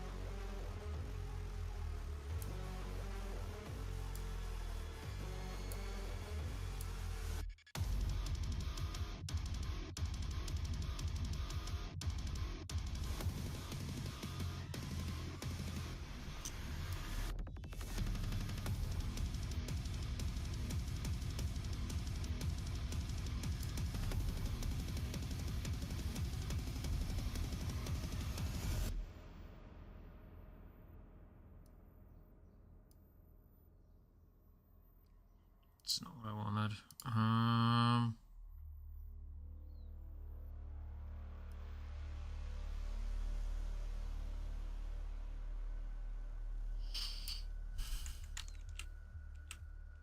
Getting confused by this.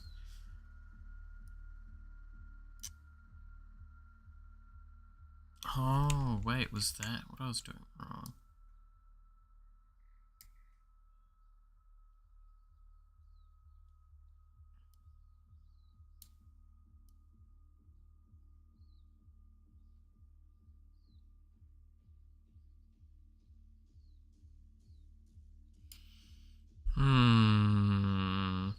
Good luck with your face surgery, yeah.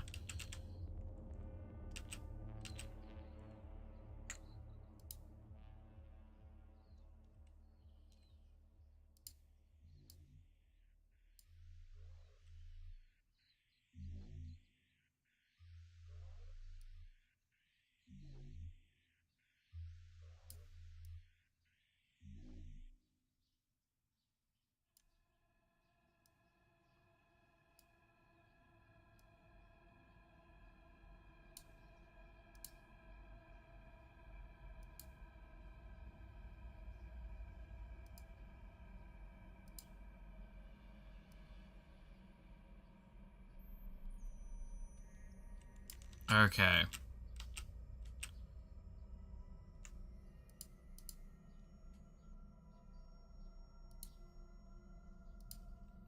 So I need to internally put the point on that one as well.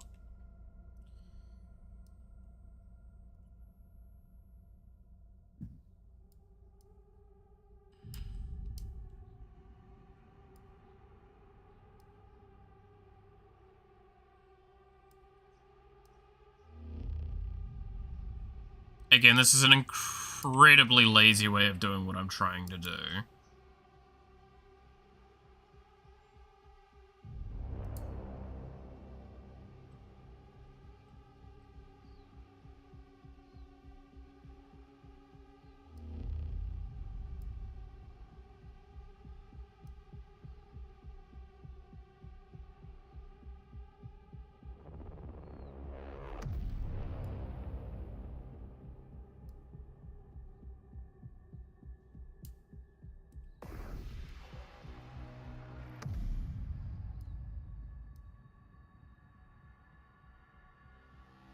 Okay. I think I understand what I've already kind of screwed up in a sense. But let's...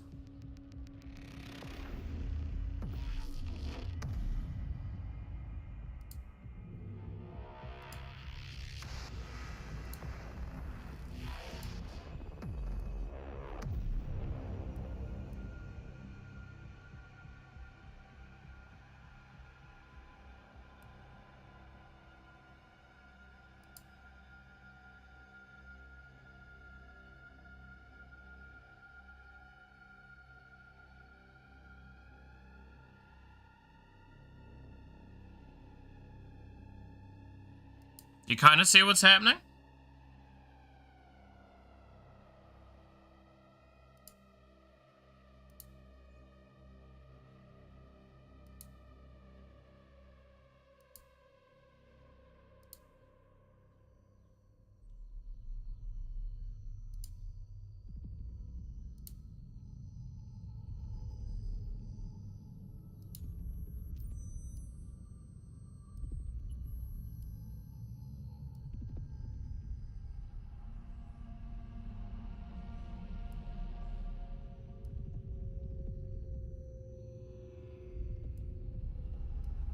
let's be hyper fucking... Okay, so yeah, no, the thing you need to do that I haven't is I have probably, like, a straight up orb shape to use for this.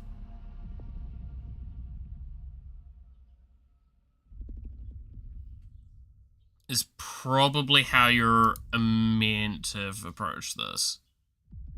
See, I can deform it in a way that... No, that's going to deform that part. I don't want to deform that part.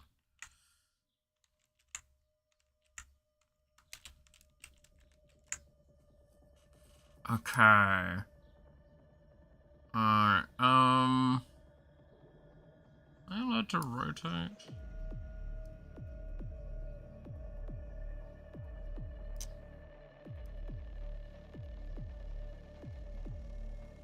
Yes, because the idea is, if we take the eye thing, alright, come on. If we do this currently, you can see that, like, what it's doing is it's just basically... That's what I've rigged together currently. Now, obviously, that's not how it's supposed to fully work. This is a loose learning experience. There's a lot that needs to be done. What's the culling do, I wonder?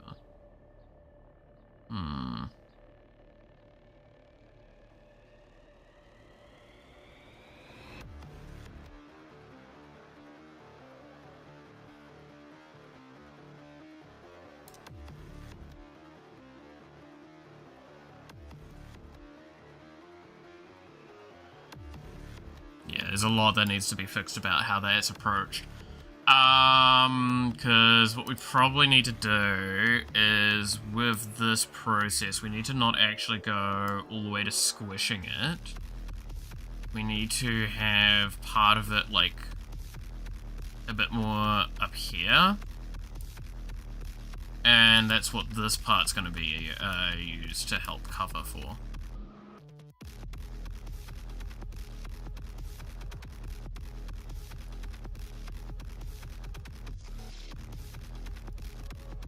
Let me try that.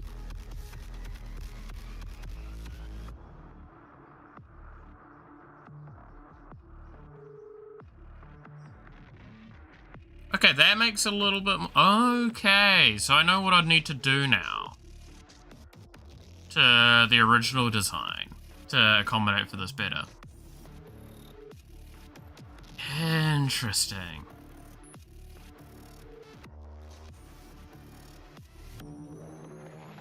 Oh god, there's... You know what's worse about this?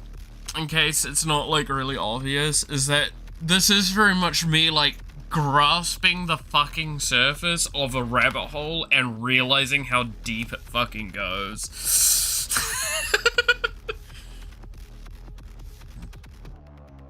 So, the correct way to have done this, I think, is that with the kind of the eyelash section, you would have had to have painted a lot above it to try and accommodate for what I'm trying to do. Then you would probably have transition ones. So when it hits a specific point, it then vanishes onto the next idea, like the visual point. Don't you know any riggers that can give you pointers? No. I'm fully doing this from the ground up learning experience.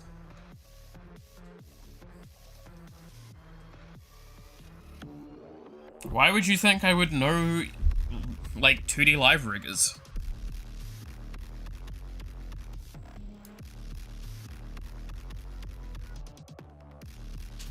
Okay, so... God, that's a really lot of stuff that needs to be done for that. Because, yeah, there would need to be a lash done separately completely for closed, because there's no way I could keep it as closed. Because if I just close one of these eyes that I've got on this model, it doesn't like fucking winking.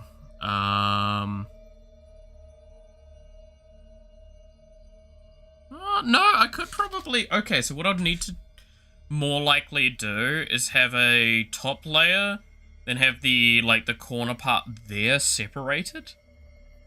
Oh, God, okay.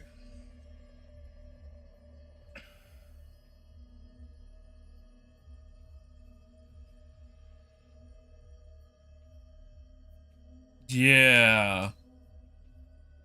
That makes a bit of sense, which is tragic to think.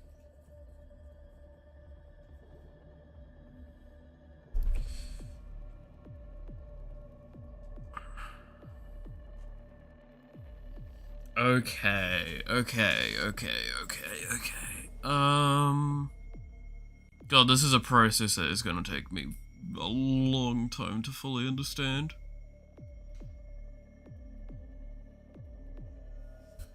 Um...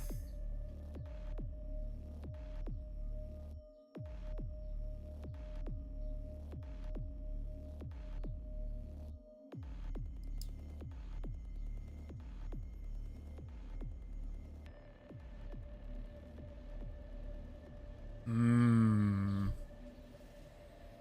Okay.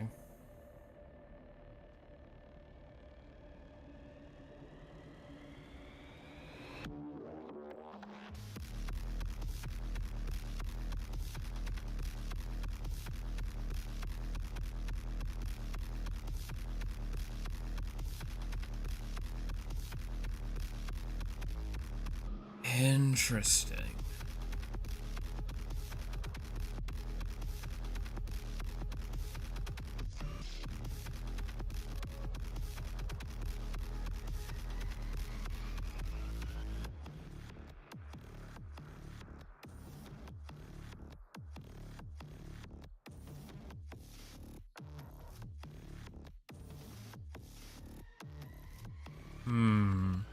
Wanted to run a normal, easy, and simple adventure after my Curses Strahd horror, but now that I mentioned Spelljammer, I'm currently looking through the books and offline resources to set up a Space Pirates adventure again. Hell yeah.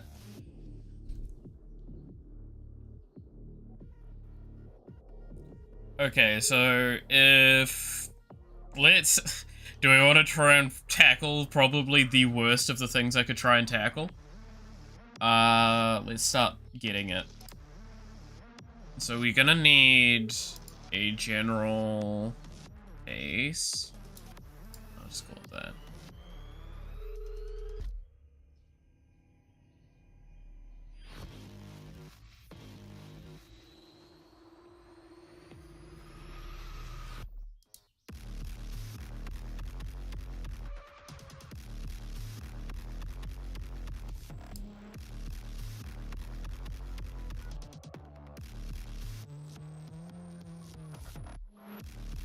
So say mouth is open.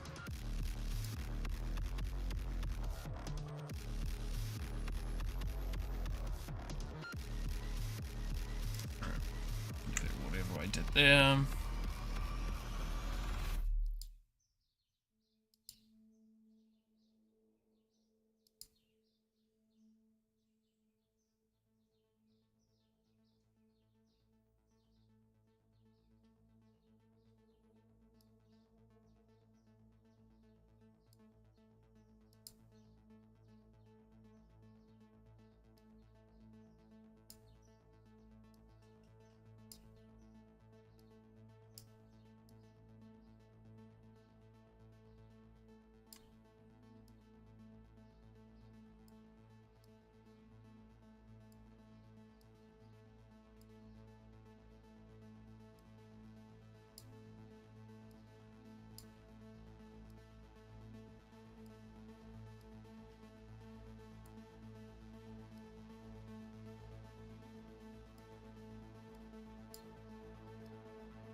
Okay, and then we do... Oh god, can't wait. You stream using this little gremlin. Oh god, the idea of that is gonna be interesting.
Oh god, okay.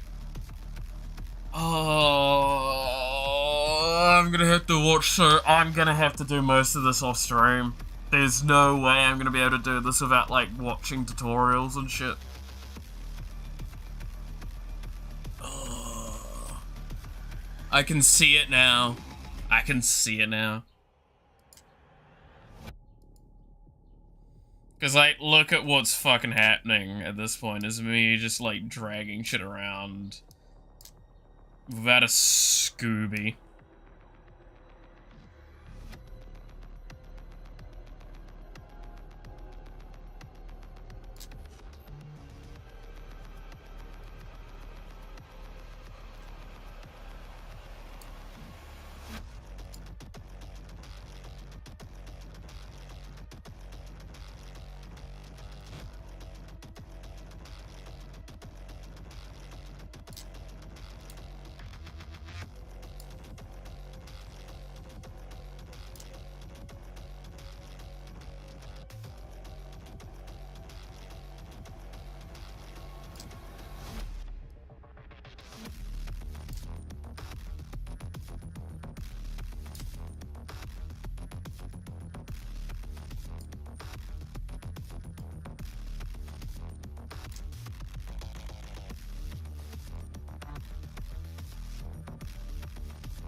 Oh! Oh, that looks wrong. Oh, no.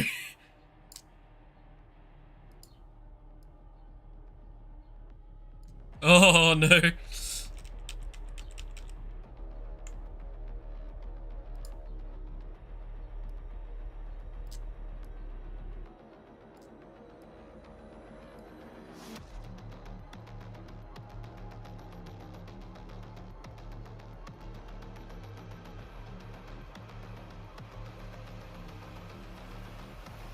Oh, that's a fuck. Yeah, okay.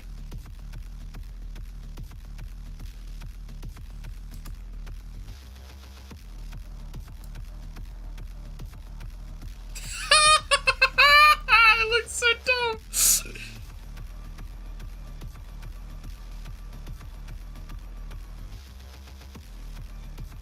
Brother, open your mouth properly. What the fuck? Okay. Yeah. I'm probably gonna have to redo a shitload of the model from the ground up, like from the design standpoint, which is kind of why I wanted to throw it in to Live 2D, so I knew how, like, out of my depth I'd already gotten just doing a chibi model. Oh, who would have thought Who would have thought? Okay, so it seems like the process is pretty much,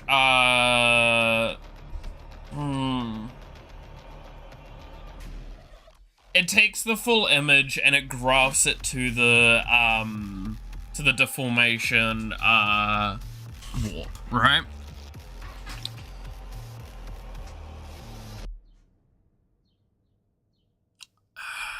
Okay, so there's rotation deformation as well, deformers, I should say.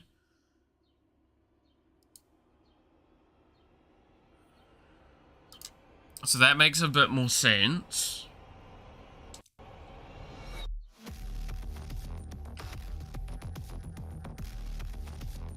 And that's separate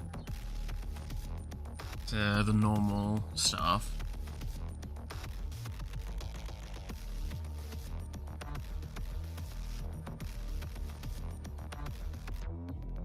Okay. Yeah, the idea of this being done this year was definitely not an expectation, and I'm glad that, like, this has really made it very clear that that's not happening, eh?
The priests entombed him in the cursed sarcophagus.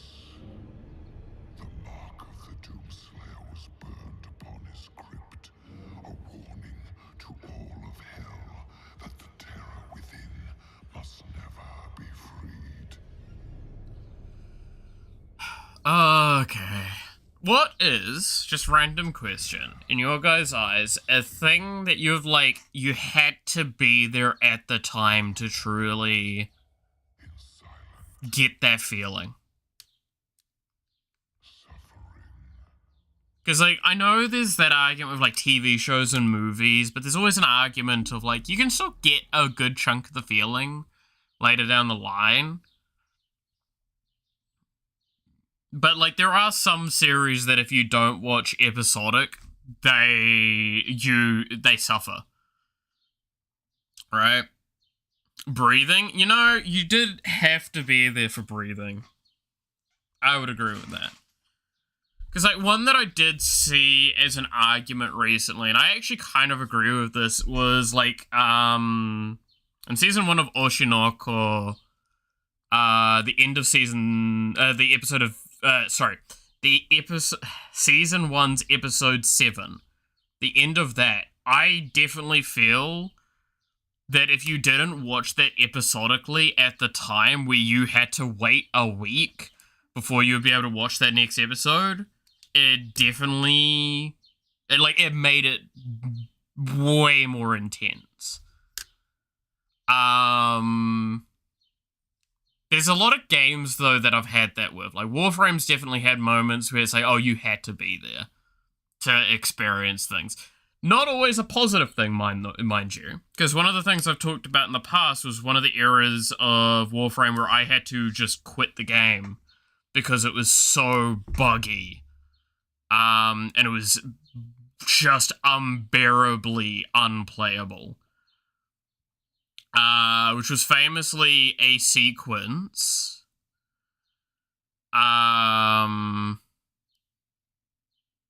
That basically the spawn mesh for enemies. So like the area on the ground where they would be allowed to spawn them in walls, but they could shoot out of the wall. So unless you had like very specific punch-through weapons or massive blast weapons that could hit through walls, you would just get shot. And there was one experience in particular when we were trying to like fight a boss for the first time, me and my mate, where basically a guy with a minigun spawned, like this giant female unit spawns in with a minigun, and it ramps up in fire rate and over time while firing. It spawned in a wall. We couldn't shoot it. It would then proceed to just mow us down no matter what we did, and we couldn't just, it would spawn pretty consistently. So it just became unbearably playable. Like, you just couldn't. And that was definitely something that, like, no, you had to be there to truly understand how fucking awful that experience was. But then, like, on the positive side, Warframe's also had some moments where, like, the release of a new event or a story thing and seeing, like, the community come together, you definitely just had to be there to get the feeling of the scope. It's actually why I quite like, at the moment, seeing the positivity towards Iron Mouse, because she's recently started playing Warframe, and seeing the community not be assholes and just be like, it's another person, another large-scale streamer joining our community. That's all they see. They don't see anything else, and it's just cool. I like that.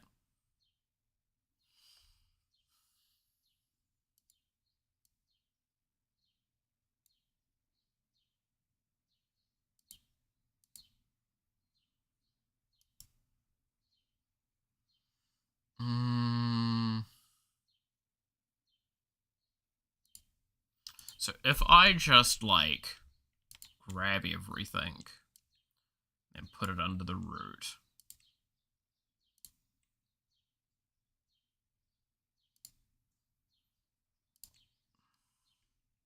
I could, like, shift our boy. Yeah, I can. Cool.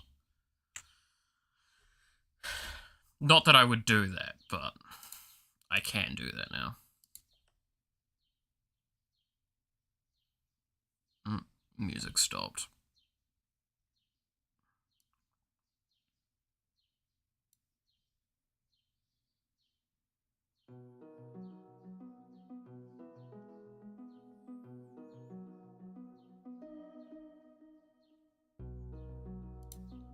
There we go. Alright,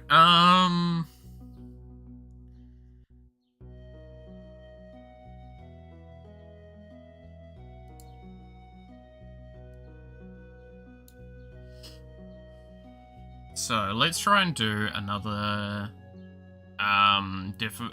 deform, but for breathing this time. I'm curious to see how the breathing collapse would work.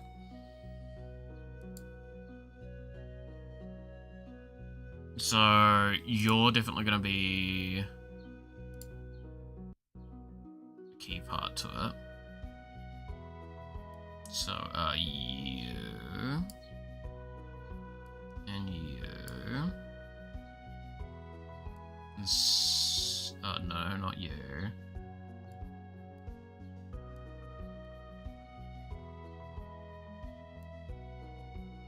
So you and you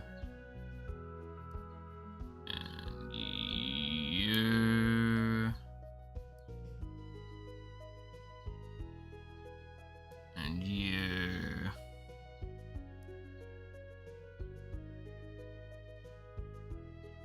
And you.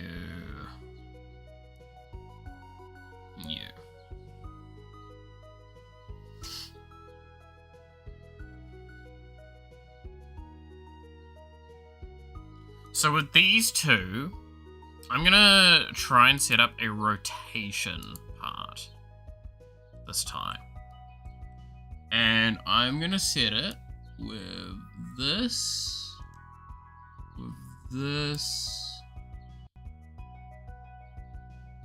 Can I attach here? Cool. And with this part.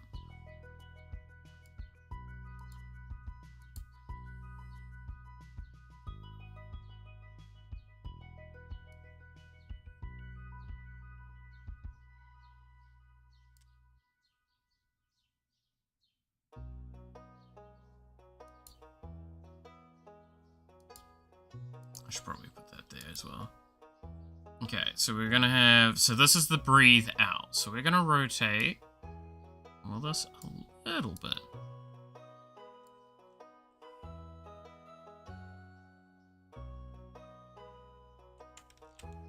I'll see. Can I change where the rotation's from?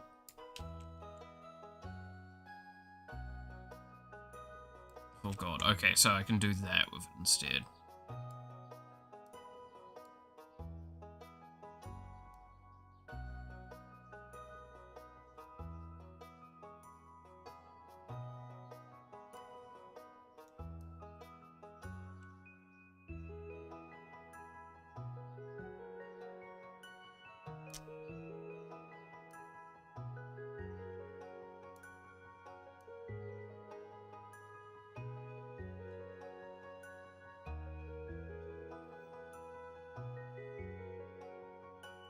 Something like that.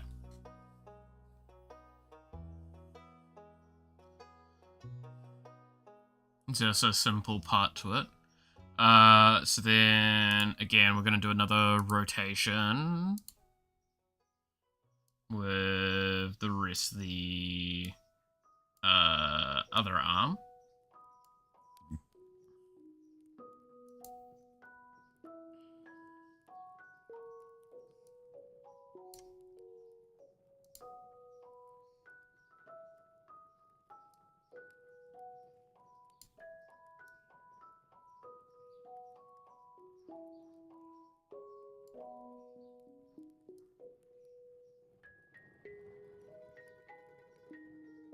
Okay, cool. And then I want to do a slight deform layer with the coat. That also relies on the breathing.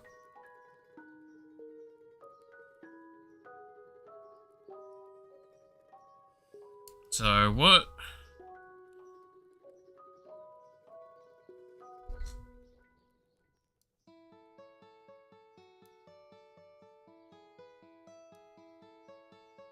Do I do it? Just a...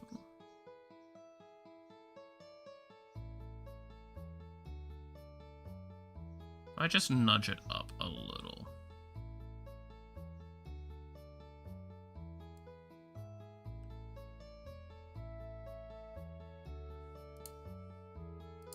Create another deform layer with this and this attached.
Probably much of an extreme movement overall.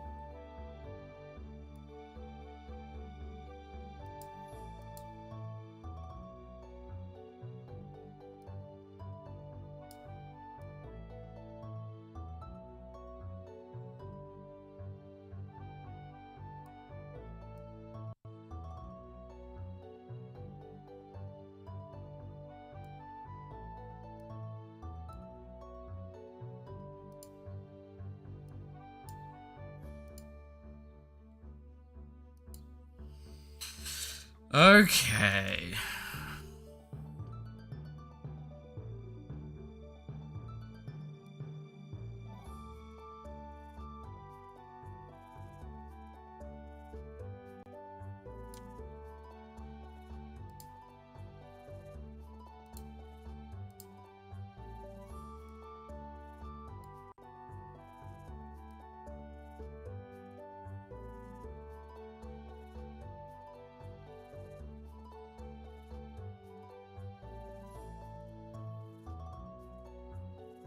That kind of works.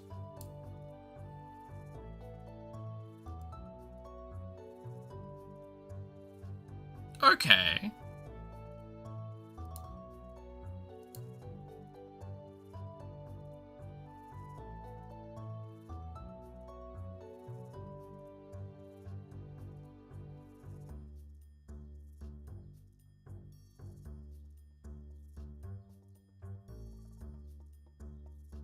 So yeah, it's mainly the facial feature stuff that's gonna be like the nightmare to do, which that makes sense.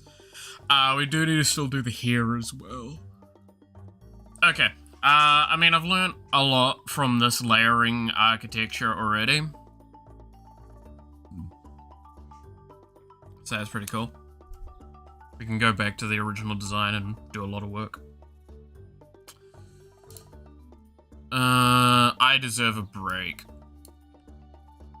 I deserve time to think about other things quickly. Right. What is something to talk about or think on?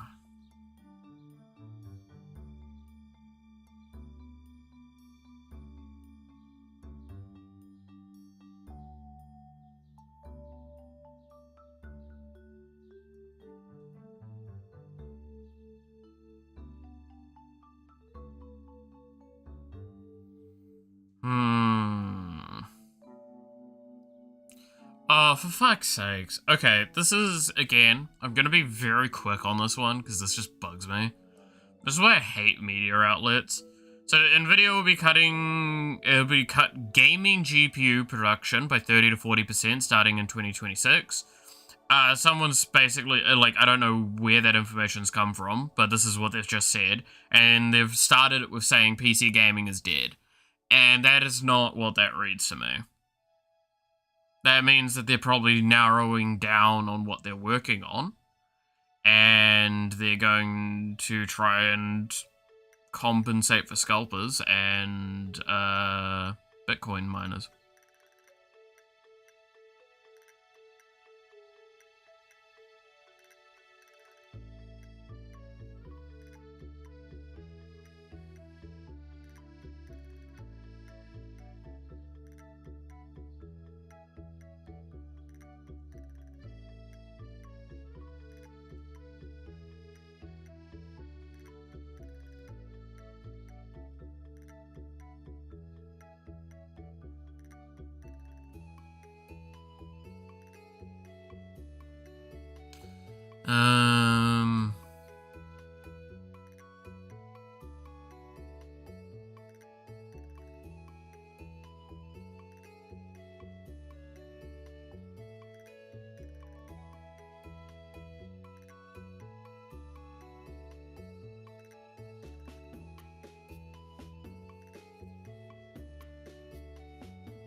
Alright,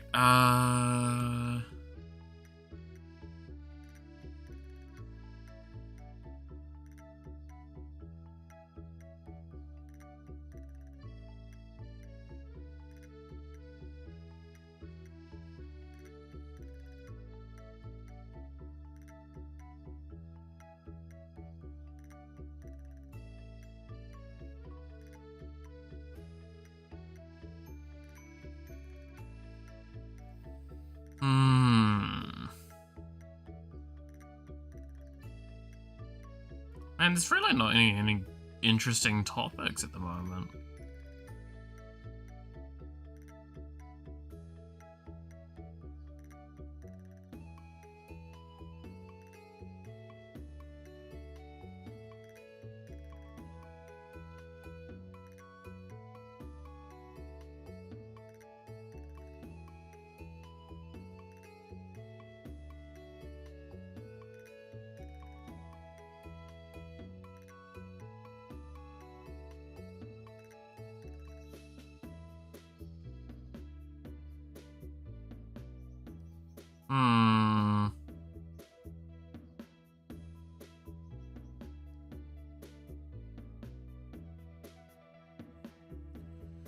Oh yeah, new Star Rail fucking updates come out. I haven't gotten to play it because I tried to update this morning before stream and it took over an hour.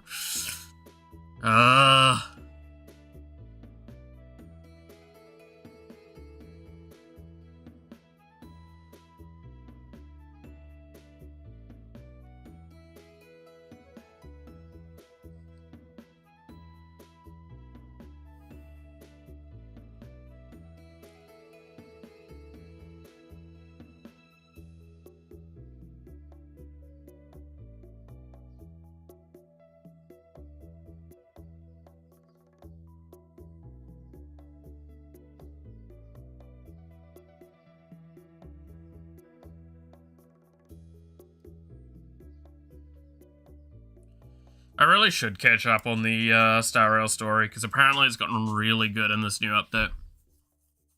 And I don't want to be spoiled heavily. I've already been spoiled a bit, and it annoys me something fierce.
Oh yeah, also apparently...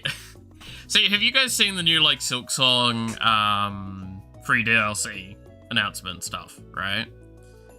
Have you seen that people are actually complaining about it?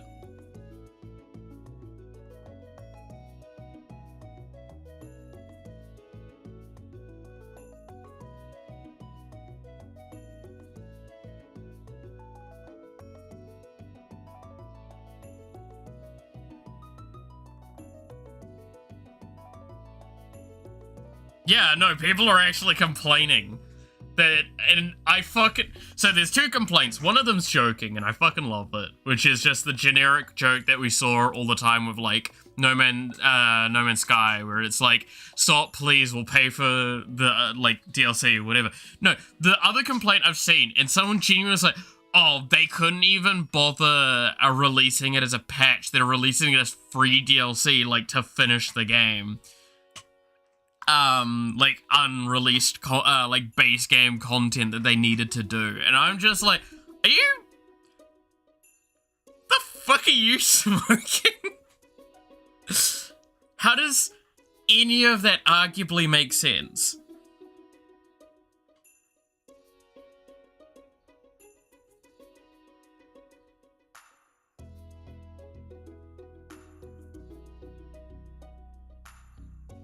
Like, it's such a weird complaint to see.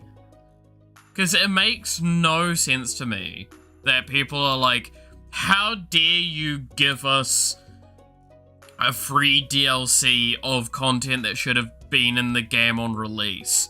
And say, oh, I'm sorry that they're giving it to you for free? Anyway, even if that is your argument?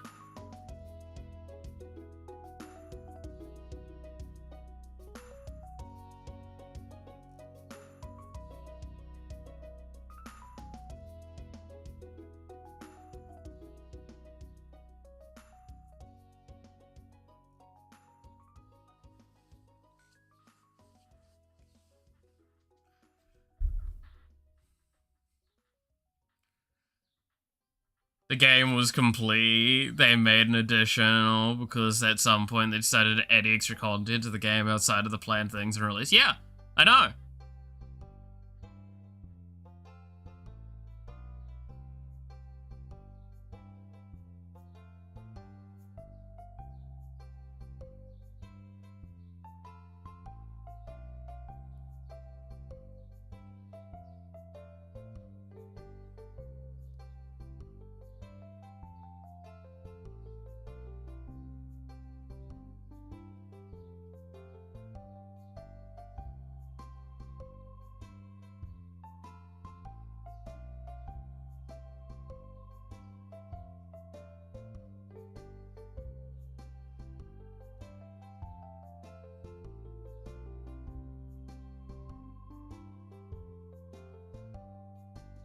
So no, it's really dumb.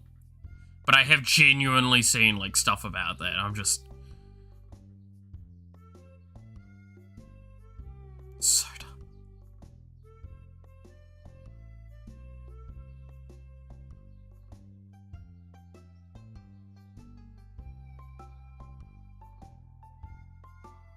Oh, and also apparently Jacksepticeye is releasing like producing an independent horror film. Random thing there. No energy for that dumb shit? No, again, it's not worth engaging with. It's just worth going, that's dumb, move on. It's just a really dumb argument, man. Really is.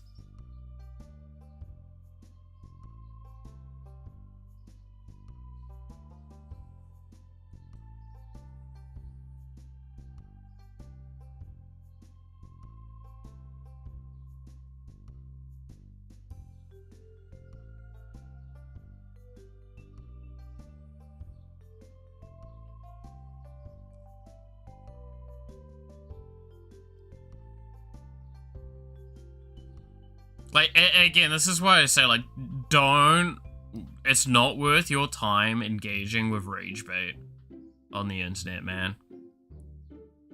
Because people do the shit, they make money. They write that shit on Twitter, and then they get people interacting with the tweet, which goes the money back. Now, it might not be much, but just don't bother. Don't, in a sense, pay them to have dumb opinions.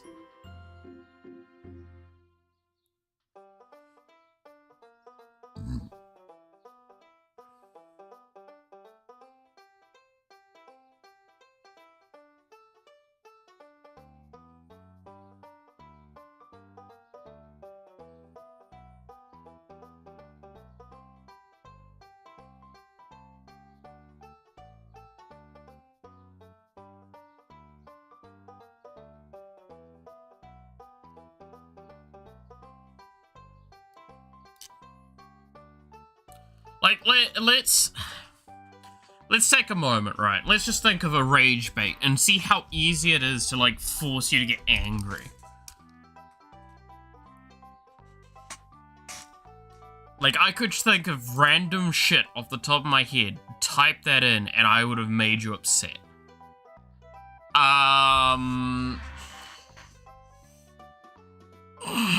What's a good example?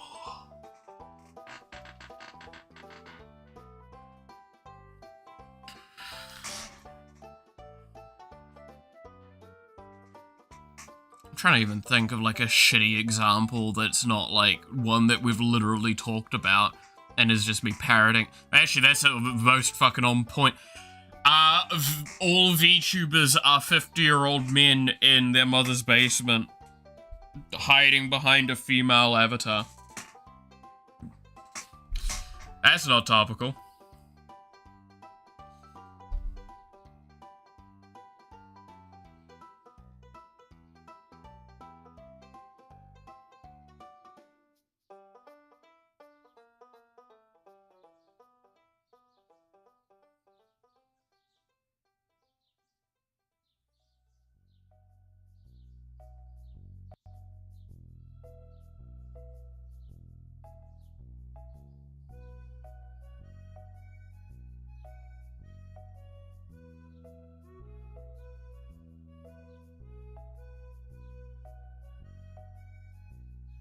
It's a massive amount of VTubers showing comparison of their models in their face. Ah, nah, that's all, generative AI or,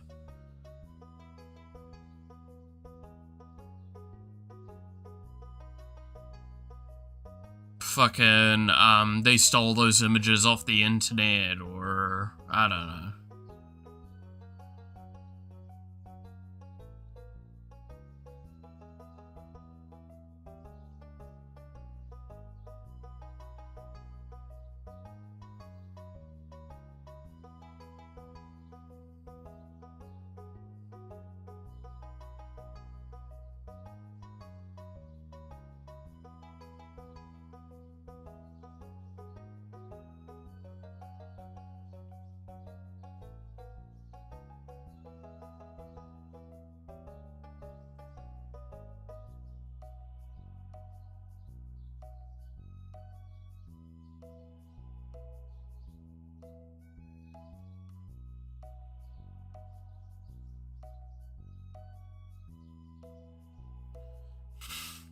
HUC is just a sore loser who hates on anything that makes him feel smaller. Damn, that's a hell of a good one. Oh, shit.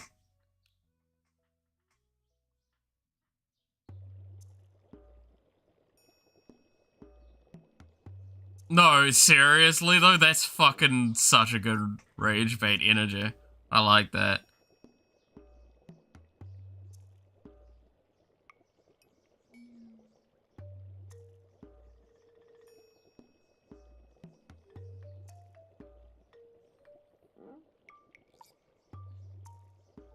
Imagine being Illuminati millionaire and you imagine using $100 bills, toilet paper, fucking seething because of random on the internet so that you play games bad.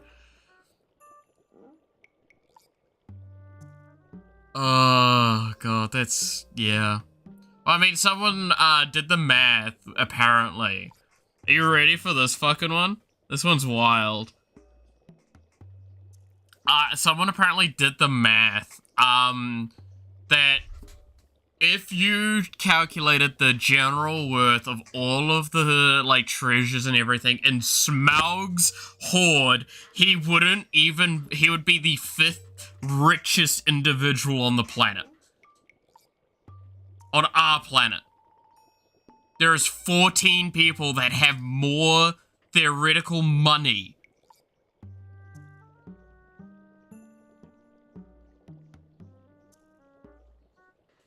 than Smaug. So fucking wild. Okay, from Overwatch League because of being a sore loser. Dude, that's just... Man, how can you fucking be like a child in these sort of situations? Again, The problem with a lot of streamers nowadays is they've either got too large of an ego, or they grew up only doing streaming, so they've never had, like, other general experiences.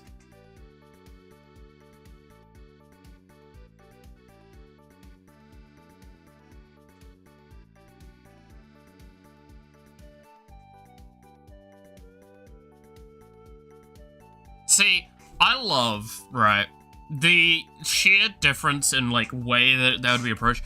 Would I get upset if I lost in a high-stakes environment or something, to a 14-year-old kid? Yes. Do you know who I'd be yelling at? Myself. Like, God, I'm a fucking idiot! How did I lose that? Oh, God, I'm so fucking trash. And the worst part is, all of you can fucking attest to that, because how have I gotten angry at games? I don't get angry at anything other than lag, which is something that is without my control, and I normally go, come on computer, I believe in you, or I know I'm shit.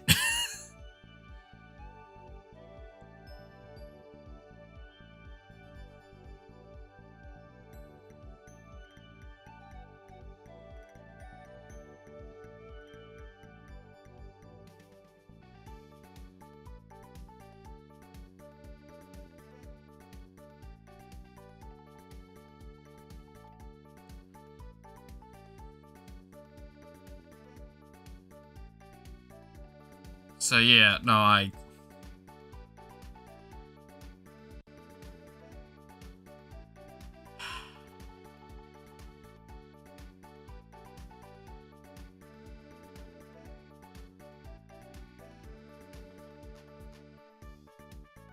it's so dumb.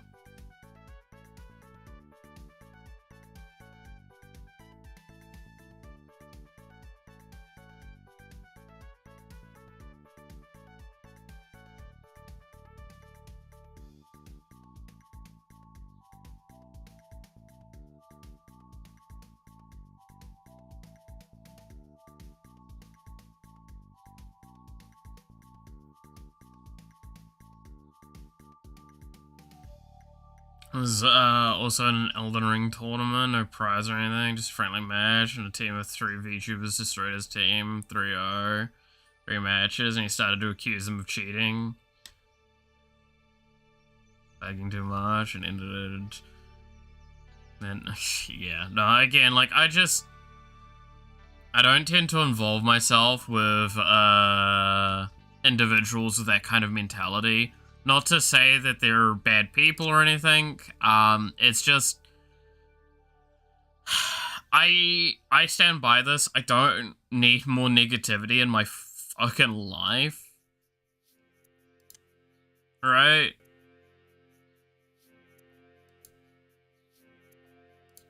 So why would I watch a streamer yelling obscenities and having a shitload of negativity? Right.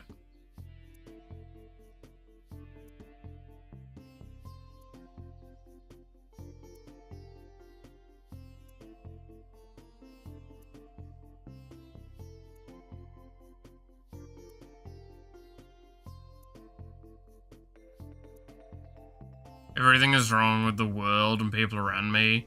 I am the only good, and yeah, no, that type of, like, protagonist mentality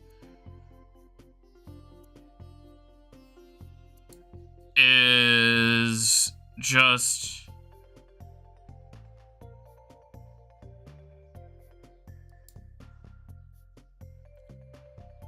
so, I can't understand it, eh?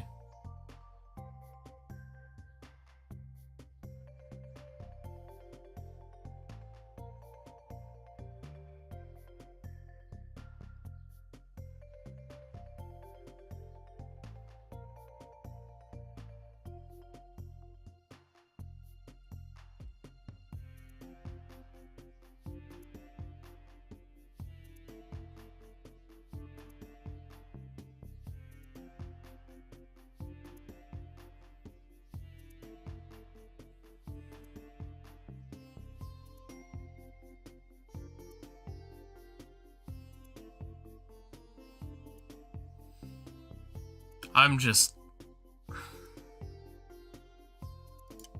I don't know, man. I don't know. I don't want to feel like all apathetic and negative. It just really gets to me sometimes. How easy it is for people to be negative and irritative on the internet. How simple it is to just not do that.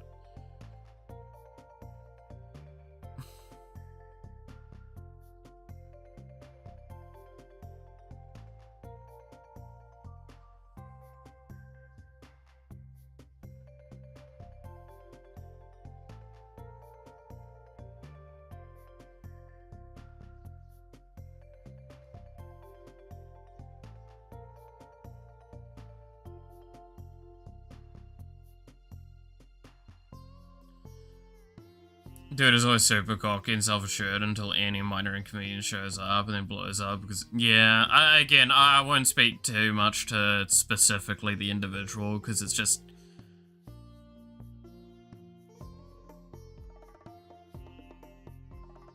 I'll never really stand that general mentality.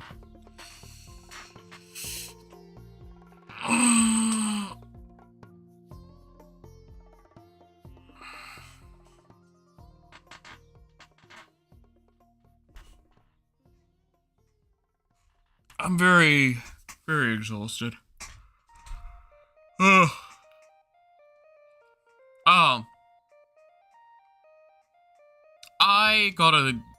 I'm gonna start asking these questions,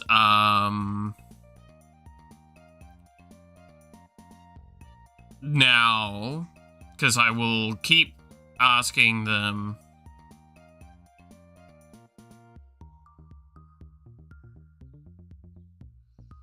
I'm gonna keep asking this until, like, the end of the week. What, is there anything in particular you guys want to see for the Christmas time? Like, streams?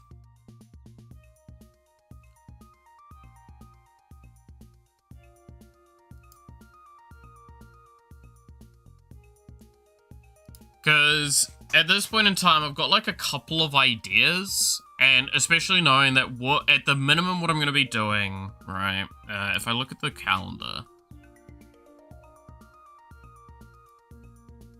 Wait.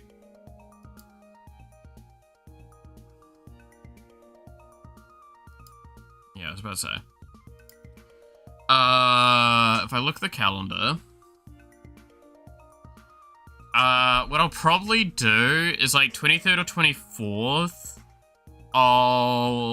my end, so 24th, 20th, something like that. So 22nd or 23rd for you guys. I'll start stream...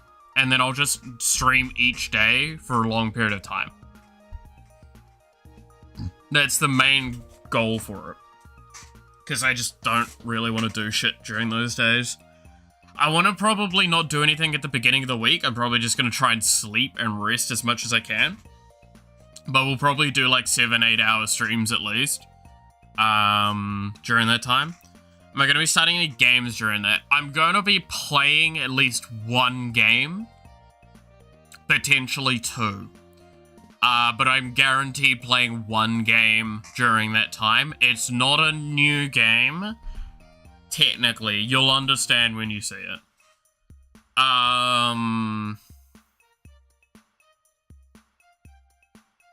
But yeah, like on probably the Saturday will be the last stream I do, and then I will take a day or two off and then come back and we might try and get a stream for New Year's going.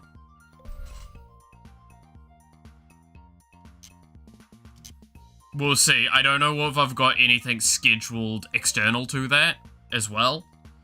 Because, like, I'll be honest, if my mates ask, hey, do you want to stay up for New Year's drinking and hanging out, I'll probably do that instead of stream. I hope you guys understand. But if that's not happening, then yeah, I'll definitely be around.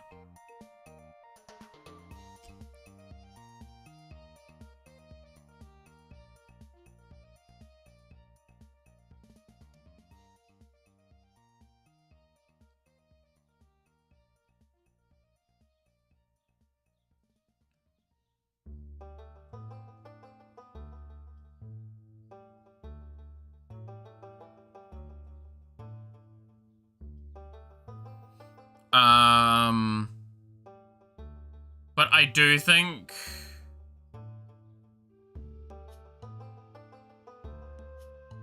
during that time, we're going to at least do a good chunk of game dev and a good chunk of art as well, I expect.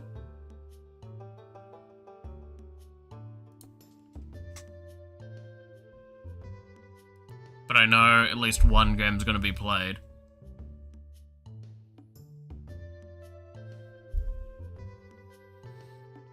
I'm probably not going to be working on the model during that time, though.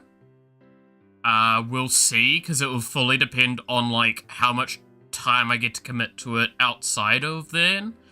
If I get time to commit to it, like, furthering this, off stream, then I will probably do something about it.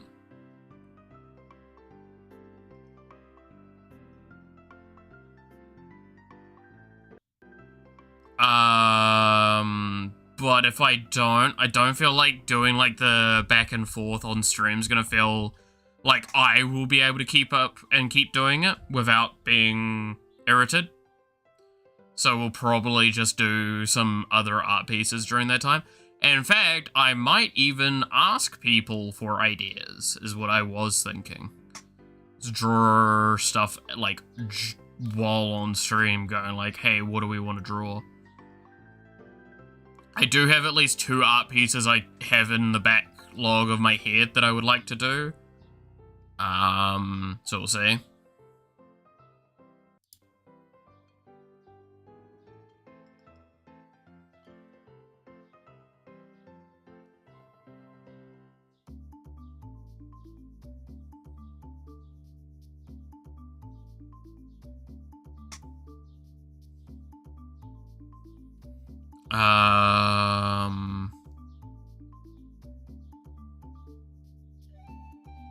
What else?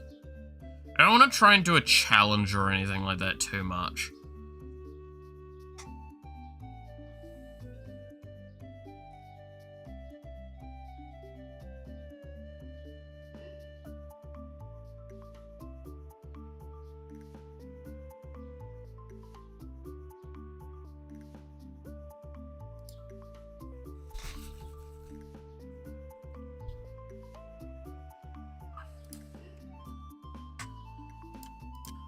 I wonder what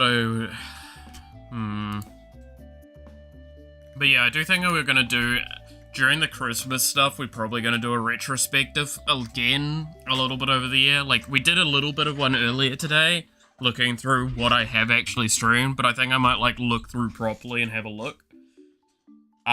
Thinking on, like, that general idea. Because, as I said earlier, I'm not gonna do probably like a best of 2026 just purely because the idea of doing it sounds really cool, but the amount of work that will be required to set that up, because I would have to go scour through hundreds of hours of content to try and fucking find shit.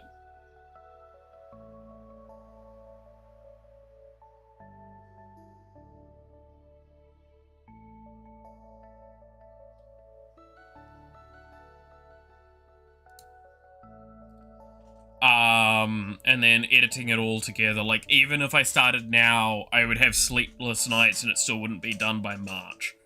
It's a very solid assessment.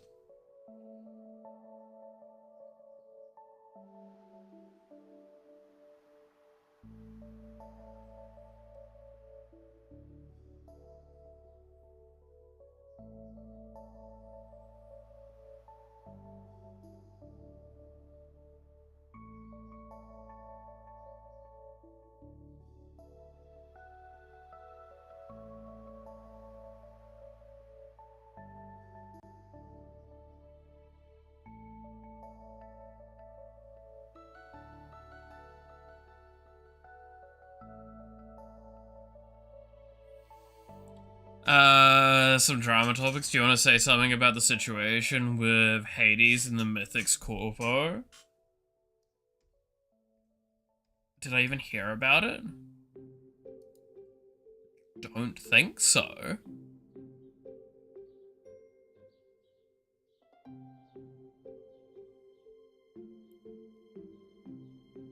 I actually don't know what you're referring to. God, have I missed out on VTuber drama? I'm almost glad.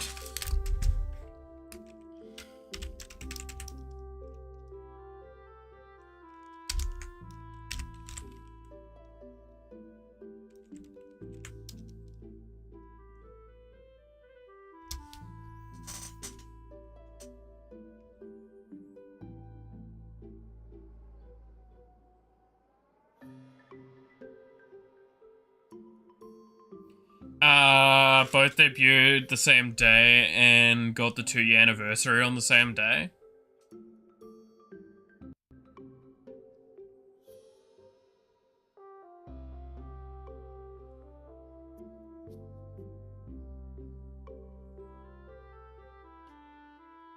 Corpo congratulated only Poseidon, who has more subs. Oh.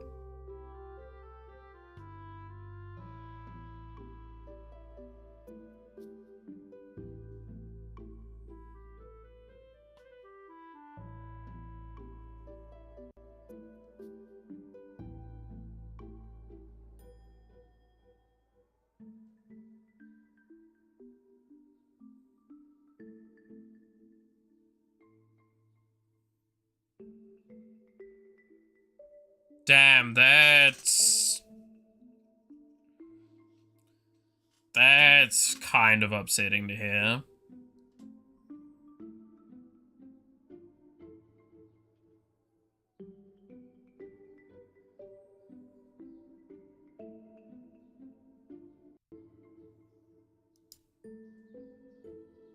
That's it, that, Corpo, she was one of the first members, is ignoring her. Yeah, I just saw the tweet as well that she posted, basically saying, like, how happy she is that, like, people have also responded positively to her. Let's see. Yeah, like, so many people coming together to cheer me up and wish me a happy 2 years, all that sort of stuff. That's upsetting that, like, she hasn't... Yeah, damn.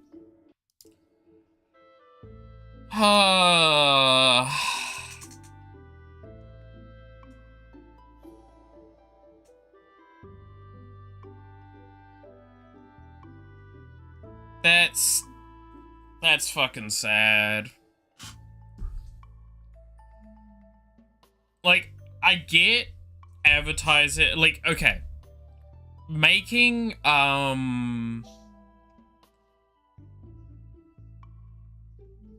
merch and stuff like that, that's a separate argument, right?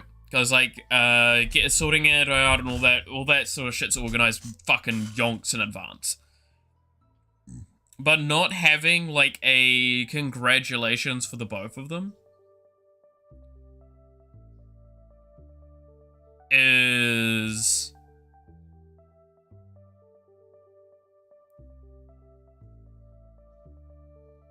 actually kind of disappointing.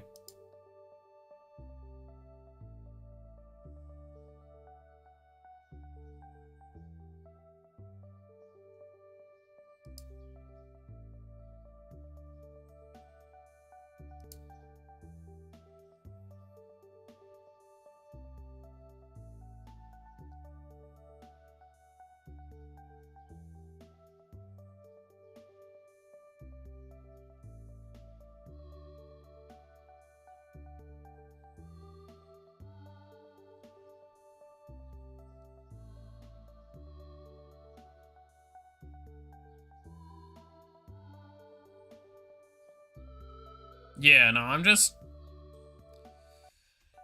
don't think there's anything else to say other than, like, there should have been an effort made to, like, do both. Communicate both. Not do stuff for both, per se, because, again, like, there's a lot of process that goes into doing merchandise, but it does feel like I can see a valid way of saying, like, it does feel like she's almost getting ignored. That's upsetting.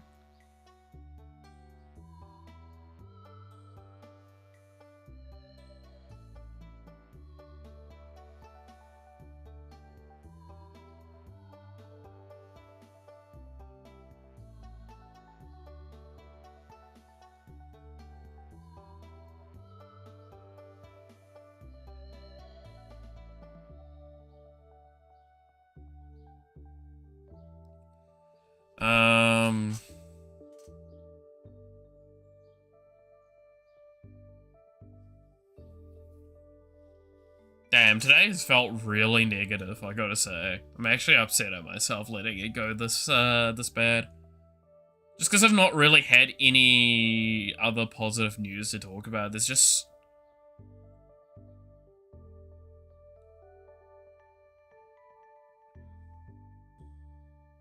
It's just been kind of meh today.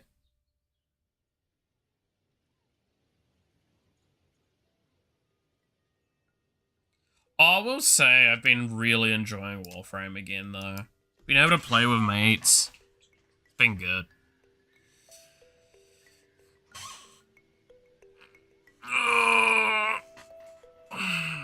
That's been a nice time. I did have somewhat decent news from the doctor also this week, so that wasn't too bad. We'll see how that goes after the new year starts as well, because I think we're not meeting till March properly. I still got all the other medical shit that I need to get done. Tests and all.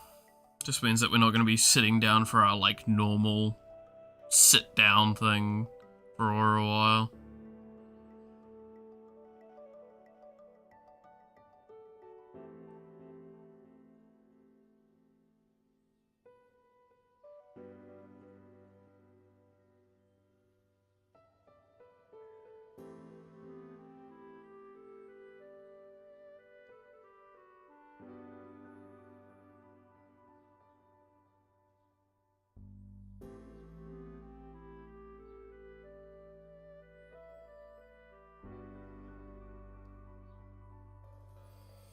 Alright.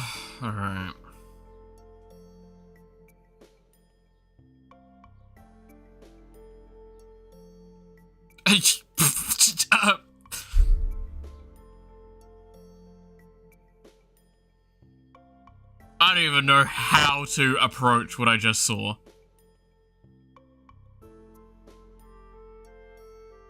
Is that real? Oh, of course it's real, knowing her.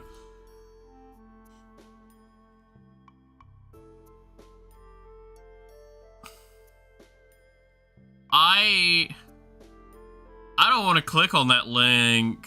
That's gotta be a dangerous link to click. Yeah, no, that's... Okay.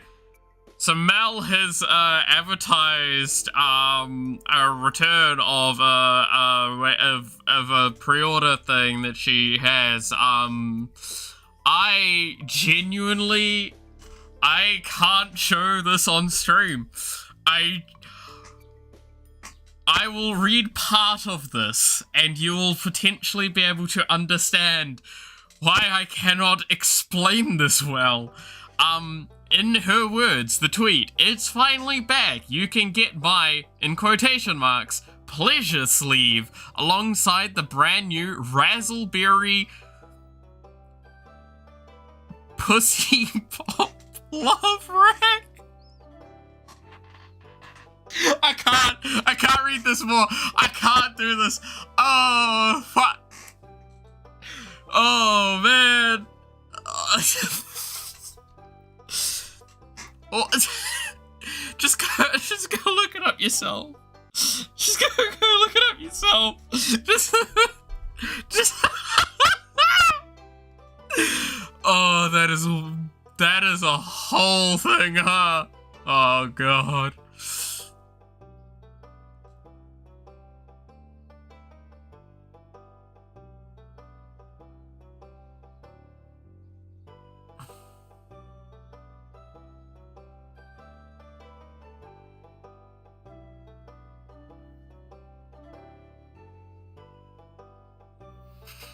I don't even know where to start with that.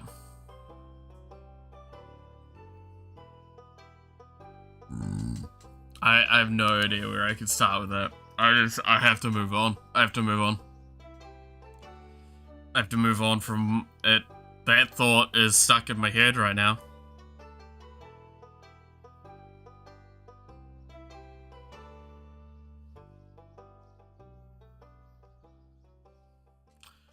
Oh, God.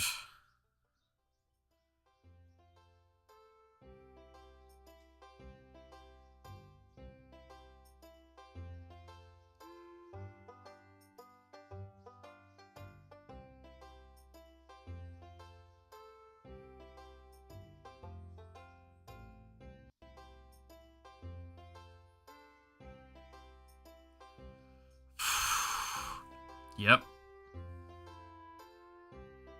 Alright.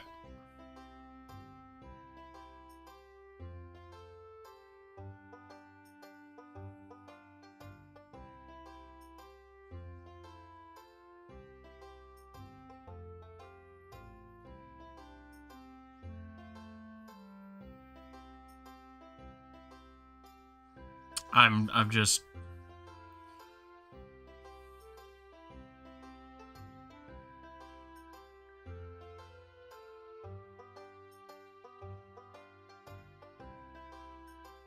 I'm just, like, completely gobsmacked.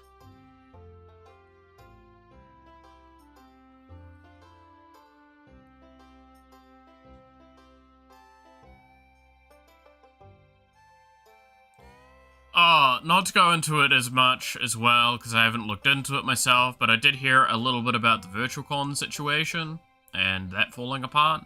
I've seen some people that are very glad that they didn't get involved with it as well. It looked like it was a massive mess. I'm, again, not sure enough to know fully what happened, but I do know bits and pieces, so I won't comment on it.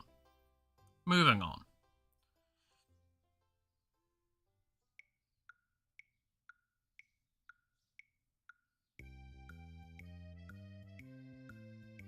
If we ever get distracted by negative things, we'll just think back to how Melody has got a pre-order for her sex toy.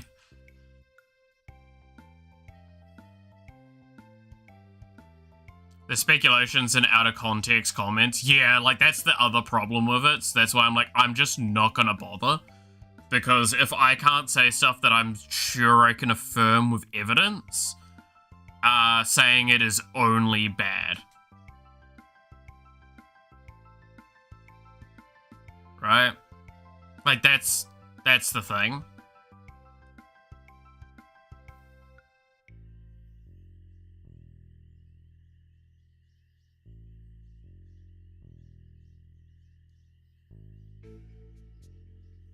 Which is also a magical thing that most people don't do online. Right?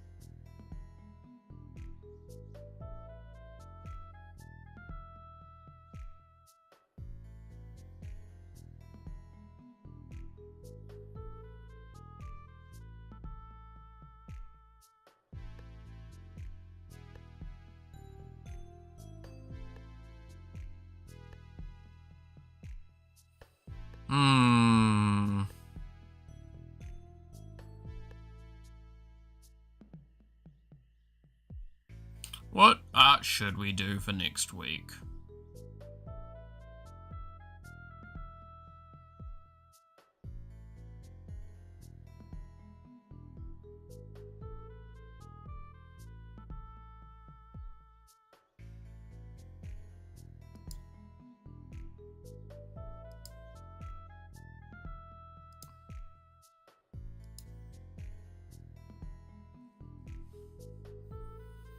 What art do we want to do next week?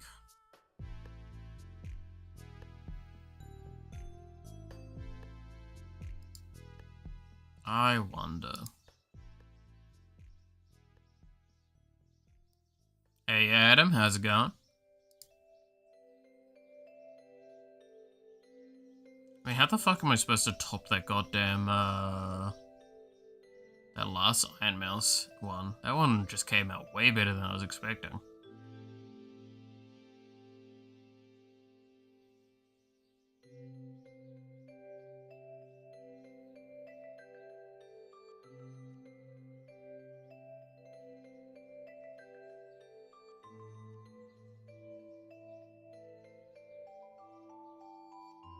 You know that accent? Are you sure? Let's see if you get it right. Because I know many people that will guess one thing and get it wrong. If you guess the one that's more nasally, I'm gonna throw it. Hey! That is actually right.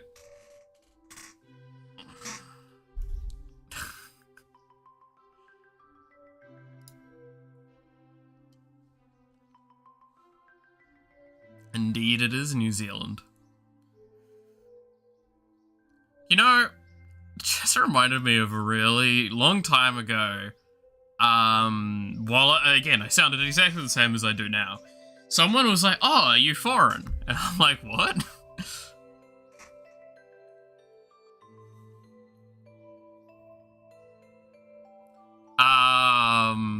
And I was very confused, and I asked them to clarify and say, oh, you've got a bit of an accent. I'm like, you mean a Kiwi one? Everyone else is very confused as well. Chad, I stole your first name. Can't have shit in Detroit. Yeah. The Kofi thing there. Yeah, true. The Kofi thing is an NZD, isn't it? Yeah, NZD. It's fine.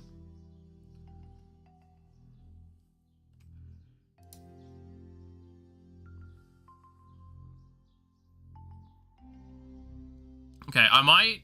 You know what I might do this weekend? I find it funny how people always say you sound foreign as a way to explain it. It's so dumb. Like, I get what they're trying to, like, approach with, but it's just like, okay, well now I'm self-conscious.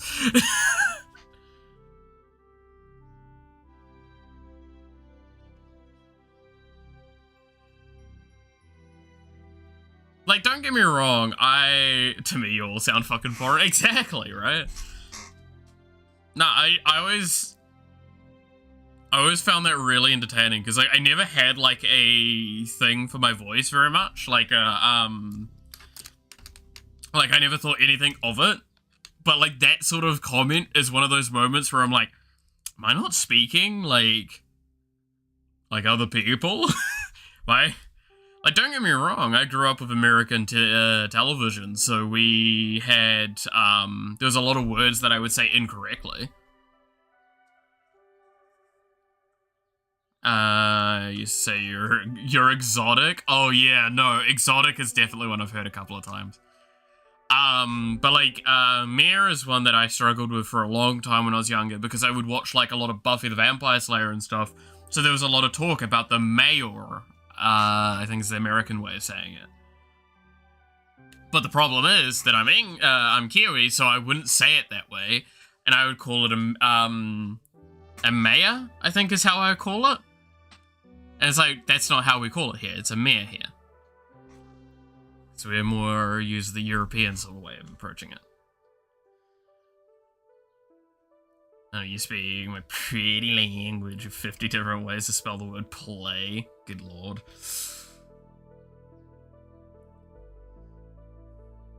But yeah, no, there was a lot of random words like that I struggled with for a long time, because I wouldn't know how to say in a way that would make sense. Then I hung out with more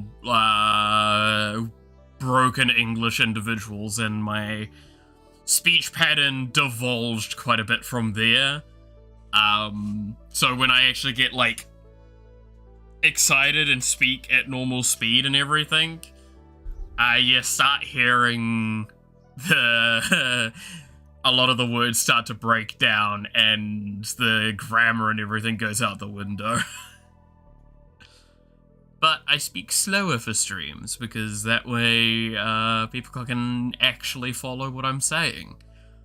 Because Kiwis notoriously speak fast.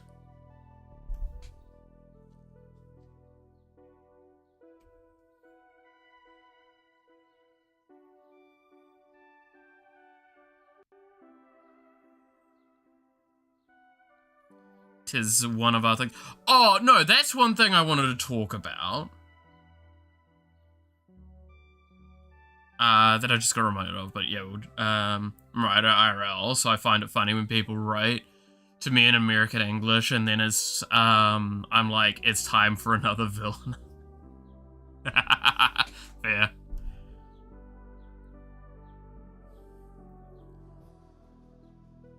No, I understand that, yeah. Well, I mean, again, that's why we get screwed over a lot, because a lot of New Zealand, especially my generation, grew up with very American TV shows.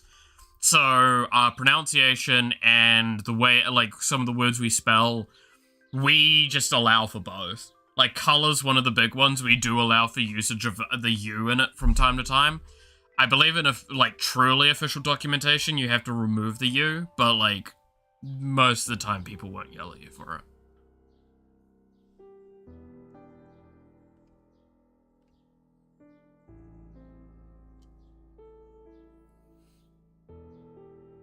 No, I just got reminded, do we want to talk about the really sick outfit that Ina got?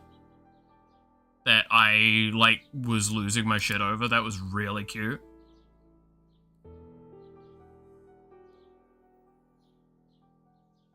Ina's new outfit was adorable. It's absolutely adorable.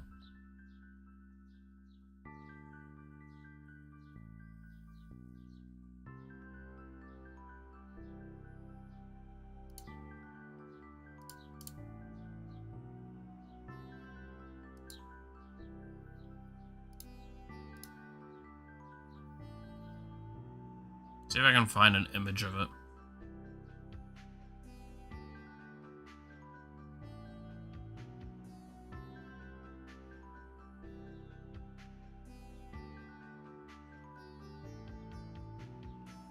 It's just so fucking cute.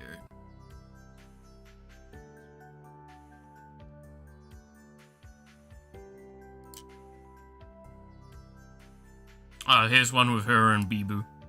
There you go. It looks so cute! Anyway. I just wanted to share that.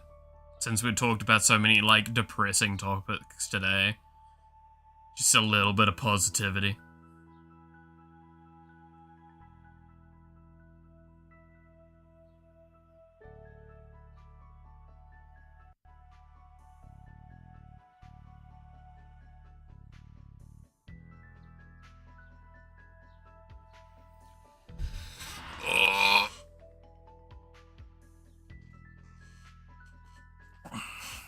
Okay.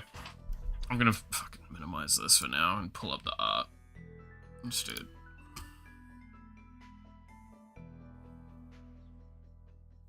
Oh. There was one piece I saw that I worked on and I never finished. I can't remember why I didn't finish it. But I was wondering if I should actually keep going with it or not. I know there was a lot of people that liked it, and I would probably if I was to do it, I'd probably do it up again pretty heavily from the ground up, because it was only in sketch form last time. Which was this one here.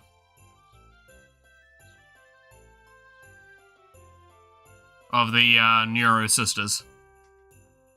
Neuro and Evil. That was one that I was considering coming back to.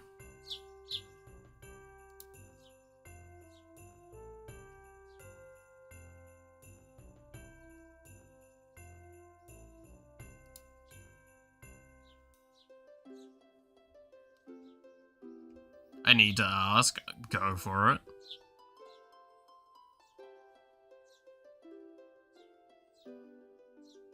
How does one anatomy? That's a really good question. I'll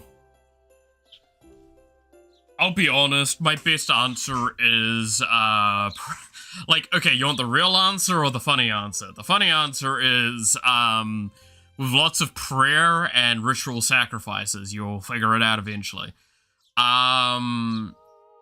Realistically speaking, it's a lot of practice. It's what I did coming back to art was for a long period of time. So I have a pseudo secret Twitter, right? That I post random shit to. And what I did was I grabbed the Star Rail like character splash arts.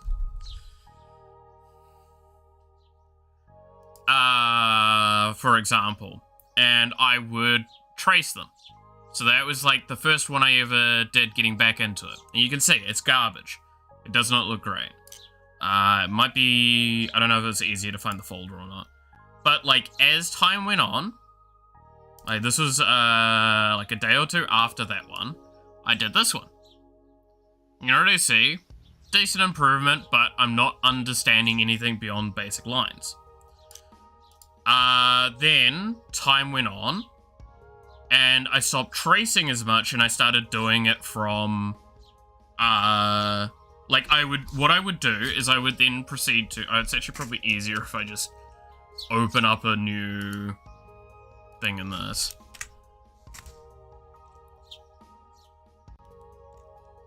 Come on. Muscle memory? No, not quite. So I'm someone that's very built in, like, logic, right? So I try and find the mathematical answer to an idea. So what I would start doing while tracing was, instead of just, like, tracing the line of the character and stuff like that, I would start then proceeding to turn them into shapes. So say we've got an arm, right? I would then proceed to take their arm, and I would turn this section into a cylinder. I would put a ball here, and then I would take this section and turn that into a cylinder again. Right? Now, it doesn't seem like much, but because I have their baseline to work with, I can then actually make sure I'm getting the shapes right. And then from here, I can start proceeding to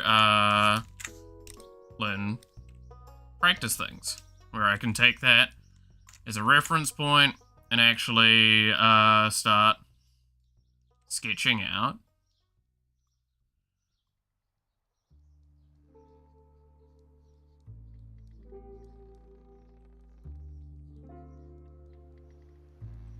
an arm. Basically reverse engineering the parts.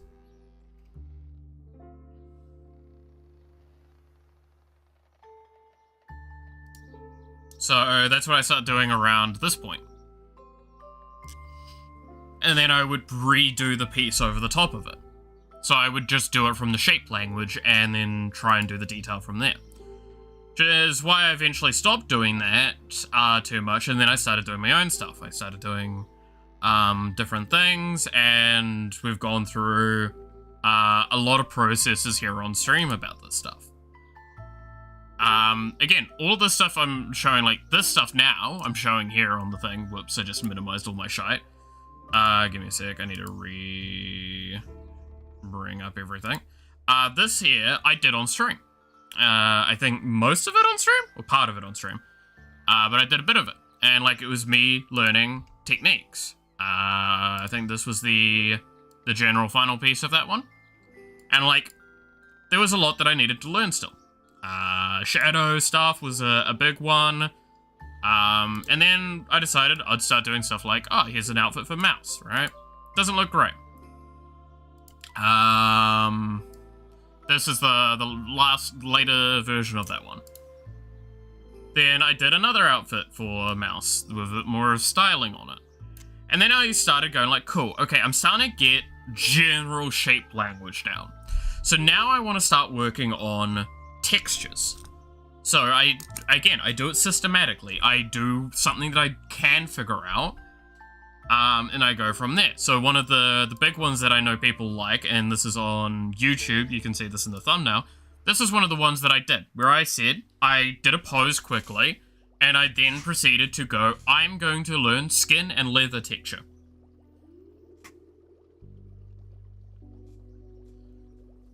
And that's what this is.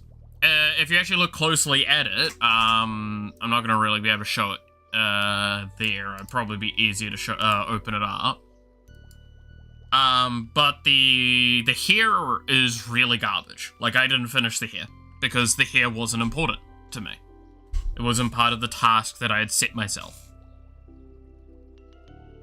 A lot of it was on stream. You posted the finished one on Discord later. Yeah, like, I think I did that a lot with some of this stuff. Is like, I would concept it in the morning, prep it for stream,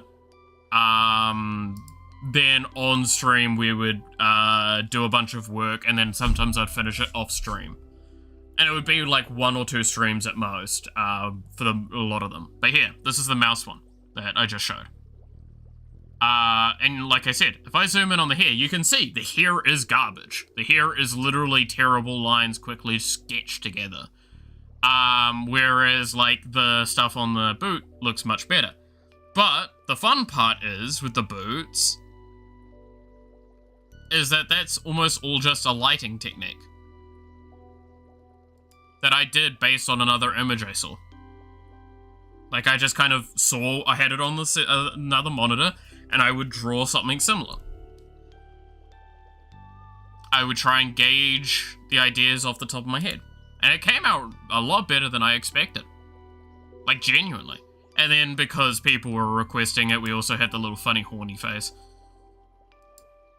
But that's how we did this.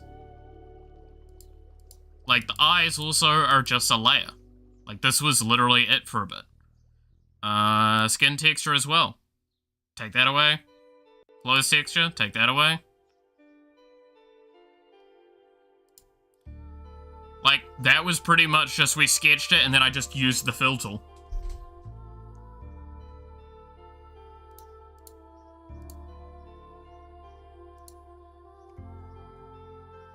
And then I did those details over the top. Now, it's one of those things that needs to be acknowledged, and I will say this, I did do a lot of art when I was younger. I used to do a buttload, and I used to be put in for competitions and stuff, but that was like hand-drawn. Digital art was not a thing really at that stage. So digital art's still kind of in that newish field to me. But point is that this is stuff that, like, I am just progressively improving because I am constantly practicing. Here's another one. This is the most recent one we did. On stream that we did for another mouse that I was like, I just had a pose and I really wanted to finish it off, and I've proceeded to try a new technique in a couple of spots, and this is what we ended up with. Some of it I'm not happy with, some of it I'm very happy with. The main stuff I'm not happy with is how the lighting on the shoes is basically negligible. It just doesn't really come through very well. Some of the hair as well looks rather flat, and I'm not exactly happy with that, but a lot of the rest of it, pretty cool. I think the tummy, that came out really, really well, that shading. The technique, one of the techniques I tried is trying to do, like, this area without a line across, so I just straight up shaded it correctly, and it came out relatively well.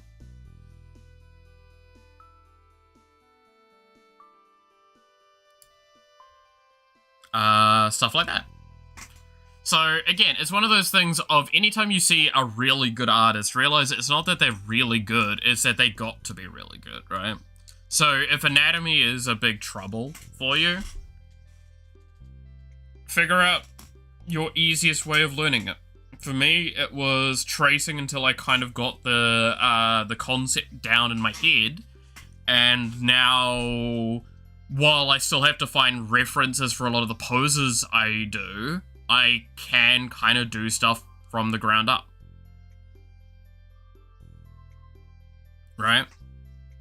I can't even show a lot of the other pieces that we have, because if, to those that know, some of those were never shown on stream for a good reason.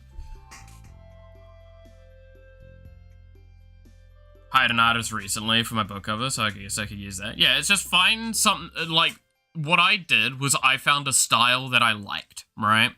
Which was the Star Rail kind of character style. I really like Star Rail's art direction.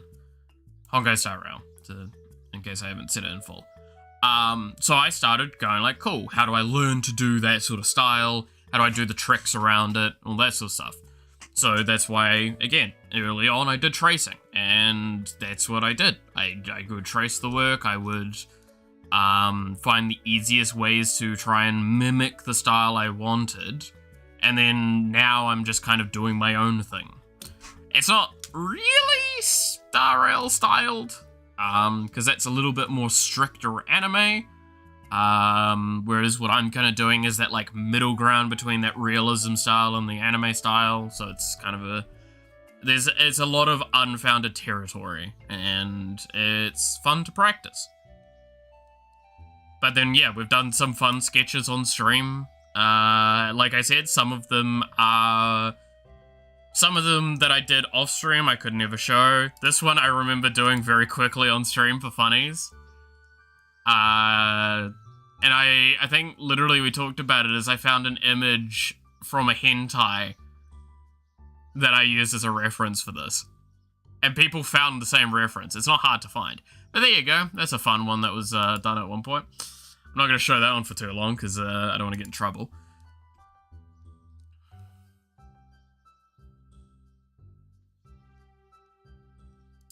Yeah, there's one that I can't show that one. Lamau. Yeah, I mean, you got to pay the bills, right?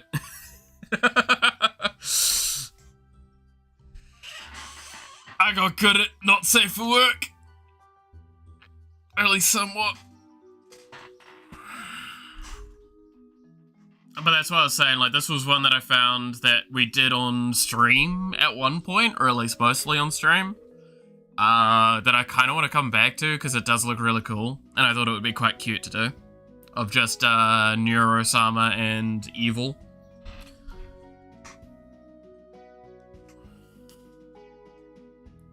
Nice, simple, funny little drawing.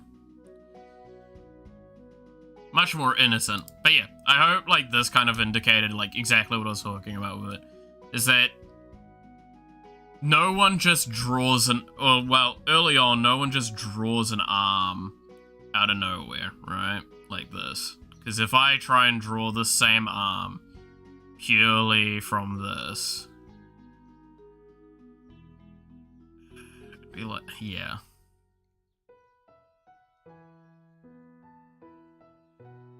See what I'm already kind of showing with that is like, I can't do anatomy just raw. So much for the advice. I desperately was looking for help, and every other option from YouTube was just do it like I do because I'm a pro, and they just run through it too quickly and too much detail. Yeah, no, just find the approach that works best for you is always my answer for this stuff. Because, like, there is no one size fits all when it comes to artistic talent. Because it's artistic talent. It's your creative way of being able to put something from your, like, your brain onto the paper. Are you going to be able to get, like, exact realism of what you want? Probably not for a while, and you're just going to have to accept that. And there'll be an ego problem with that, where you'll think you need to be better and all that. But that's why, yeah, no, I found whatever felt right for me to do at the time. Now, again, what I will say is that if you do trace stuff, don't try and pass it off as your own. Like those sketches, I do not have like I I made it, like, I tried to make it quite clear that it's like, this is sketch work. This is me learning. That's what that entire account is. This is a lot of, that sort of stuff. I do post, like, work in progress very loosely over there as well. Because, like, with the mouse one I did, with the recent Mel one I also did. And obviously some others I've also posted over there. I mean, like, this is probably one of the, like, on the edge of, like, not safe work, but there's one that as well that I sketched up relatively recently, and I can't remember, did I do this one on stream? I think I did partly on stream. I won't trace anything, but, we're working for learning purposes. Yeah. No, again, like, that's the thing. I chose very specifically Star Rail. Because it's like, oh no, people will be able to recognize that immediately, and I make sure to tag it. And yeah, like, I'm not gonna say I'm a good artist anymore. Like, when I was younger, I was definitely, again, childhood prodigy problem. But I did my best to improve upon that. And that's what a lot of, this streaming that I've done with specifically the art stuff has been, is it's been a lot of practice, and it's been a lot of, just me playing around with ideas.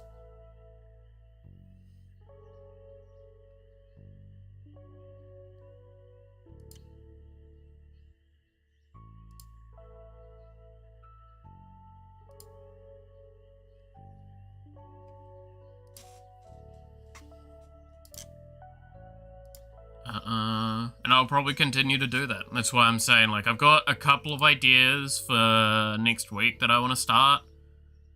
I don't know what I'm going to quite do yet, but I do think I want to come back to this Neuro Sisters one. Because it just looks cute. And getting it done up again would be nice. Because it'd probably just be, like, create new layer, draft prep the last layer, and then going through with a G pen, doing up clean lines. So, like, well, I definitely need a larger G pen than that. That'd be too big.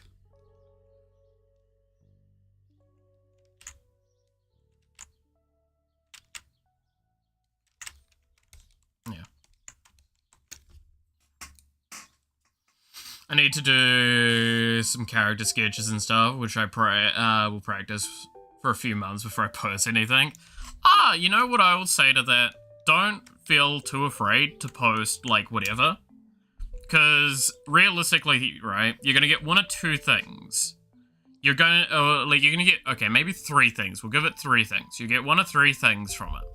You'll get people that like it, just generally like it. You'll get people that might give you advice on improvement, and then you'll just get some, and then 10% of the time you might get negativity. And that negativity, unless it's constructive, just ignore it. It's kind of what I've done. I've had people be negative to me on the streams even. People can attest to this. And my simple answer is just, unless there's a constructive sense to it, I will kind of just politely ask you to leave. If you don't, then you get what you'd expect. I want to just do it like that. Where do I want to start? Probably starting on evil would make more sense, right?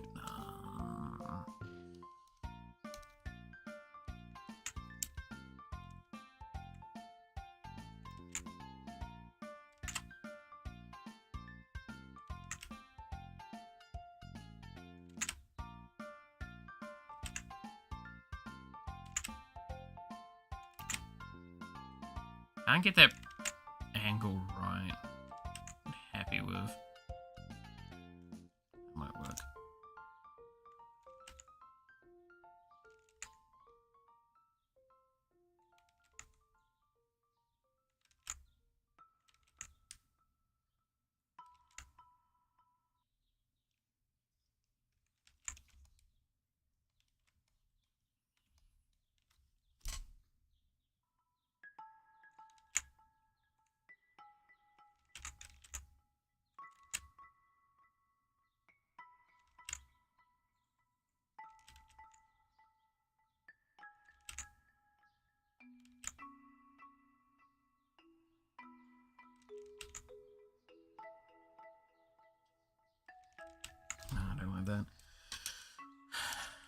Thank you so much for the advice. I'm gonna either lurk mode for a little while and stick around while I sort out my Pokemon cards and then practice. Fair enough. Actually, funnily enough,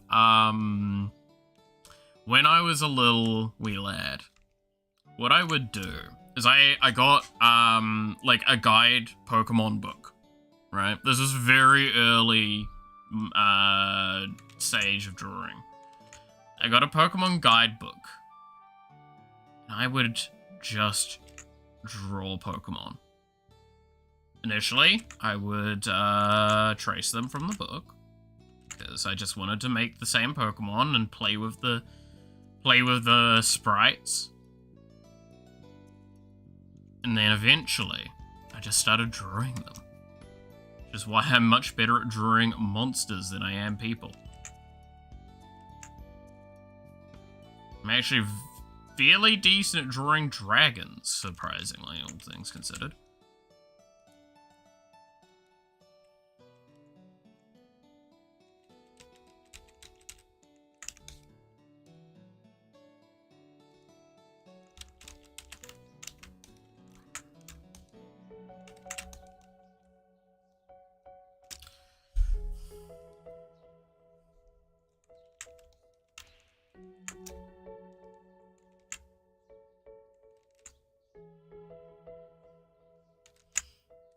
I'm gonna try and use one of these pens.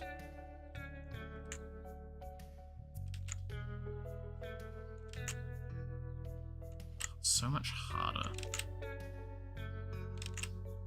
to use these other pens. This one's the hair one, I'm pretty sure. Yeah.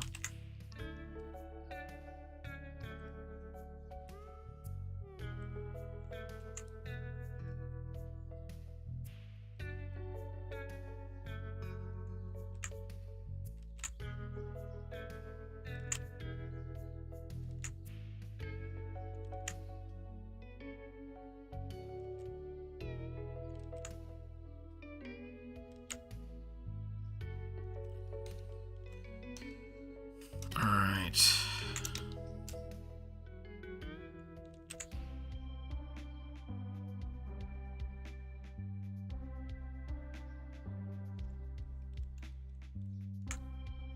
Because it's a silhouette. I'm not great at the silhouettes at this point. Oh, good lord.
Okay.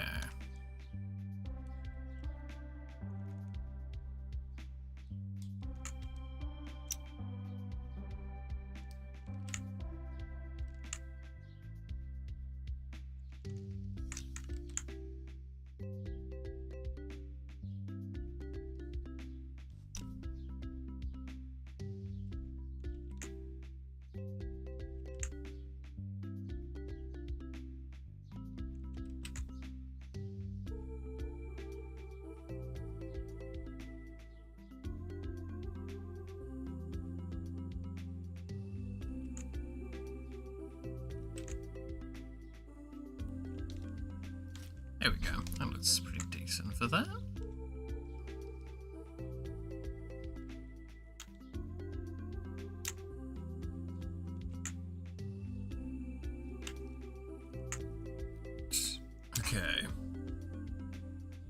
I love how, like, I've just fully pivoted away from doing the live 2D stuff today, because I'm getting slightly fed up with it.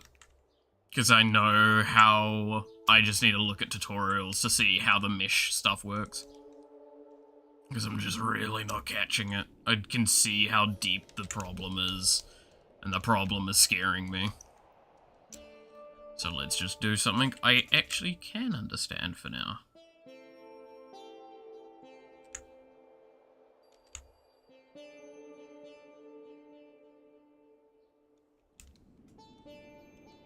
Everyone lurks. I mean, yeah. No, that's... I think I've talked about this before, but I always intended my stream to be more of a second monitor content kind of stream. Just relaxing, chill stuff, getting my stuff done, while people do their own thing, can occasionally pop in their head and chat in the topic if they feel it's necessary or relevant. Or ask general questions. I did get a teaching degree after all. I like teaching people new things and helping.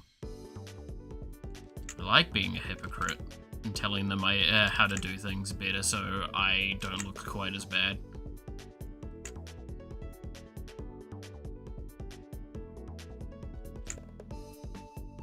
Because God knows everyone looks much better when they're telling someone else how to do something correctly than when they're trying to do it and they're doing it wrong.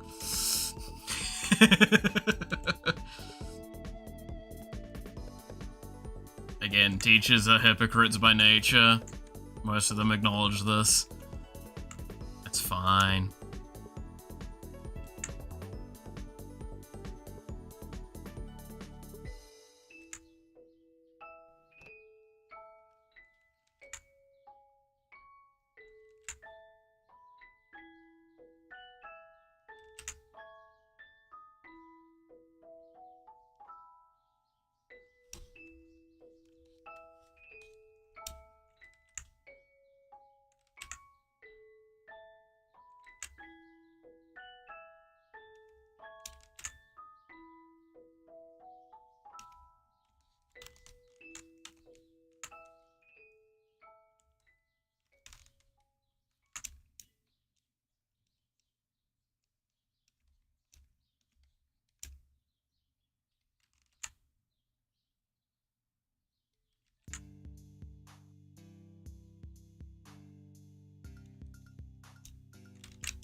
Okay. See, this is the other thing I'm trying to practice getting better at, is getting the right angle for the right kind of thing. Oh, my hand's starting to cramp. Ah! Because I'm drawing with poor hand positioning. I talked about that before. I think I have, right? Is that, like, the way you position your hand's also quite important for, like, not causing, too much pain. So one of the techniques that was very hard for me to learn digitally, but it isn't hard for me to learn normally, was, to keep your hand off the ground and to rotate from your elbow, not your wrist.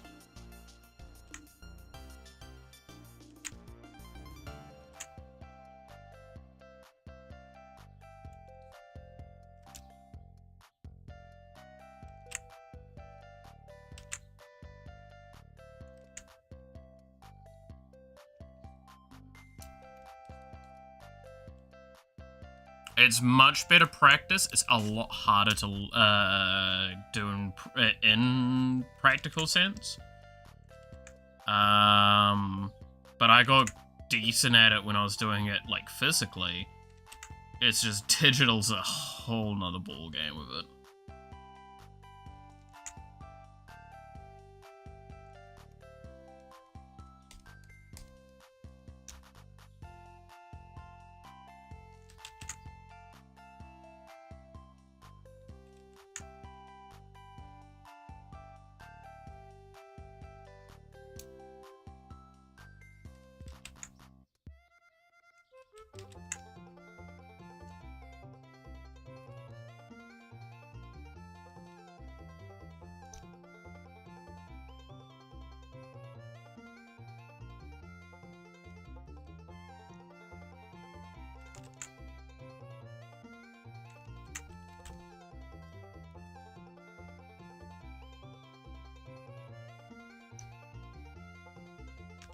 Also doing longer strokes is much better as well, because,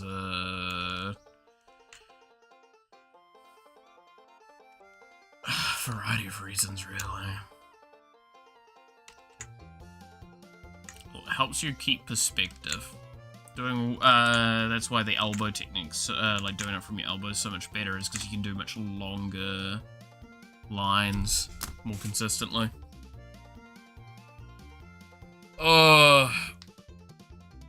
But I am not doing said thing right now, which is causing me to have wrist pain.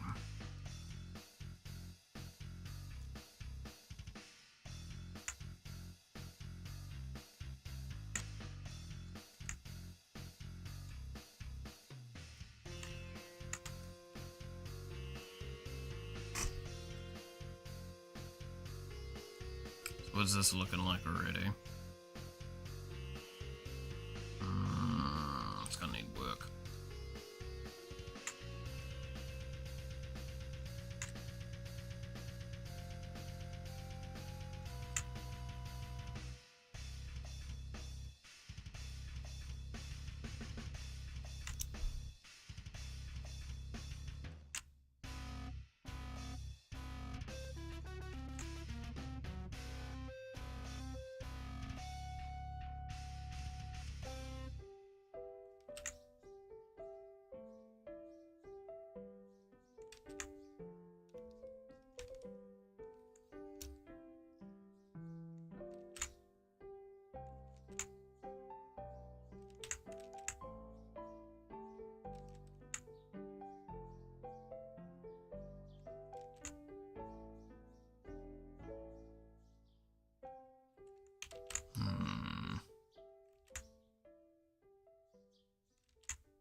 Okay, that looks a little bit better. Dealing with the softness and hardness is also something that's just really hard with digital for me. I think I talked about this while I was doing the last Iron Mouse piece, is that, like, it's something I'm practicing, like, actively.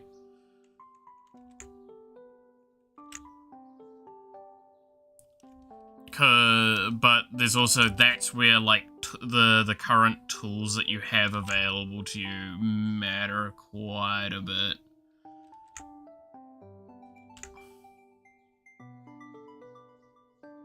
Because obviously, the better the pressure sense, the better that is going to potentially be. But the pressure sense just kind of goes from 0 to 100 on this, because it's like light, hard, and it's hard to really hit the nice transitional between them. Causes no end of grief.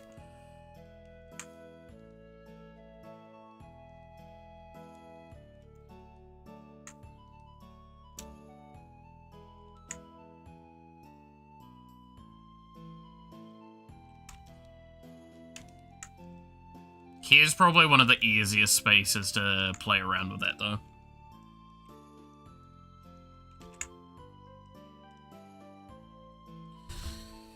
Alright, we've been going for about 4 hours.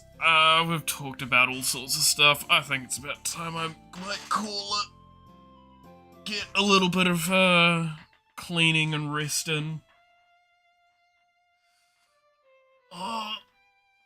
See how that goes. So, with that being the case, thank you so much for watching. I hope you enjoyed. You're awesome. Stay awesome. And I hope to see you again next time. Until then, bye-bye.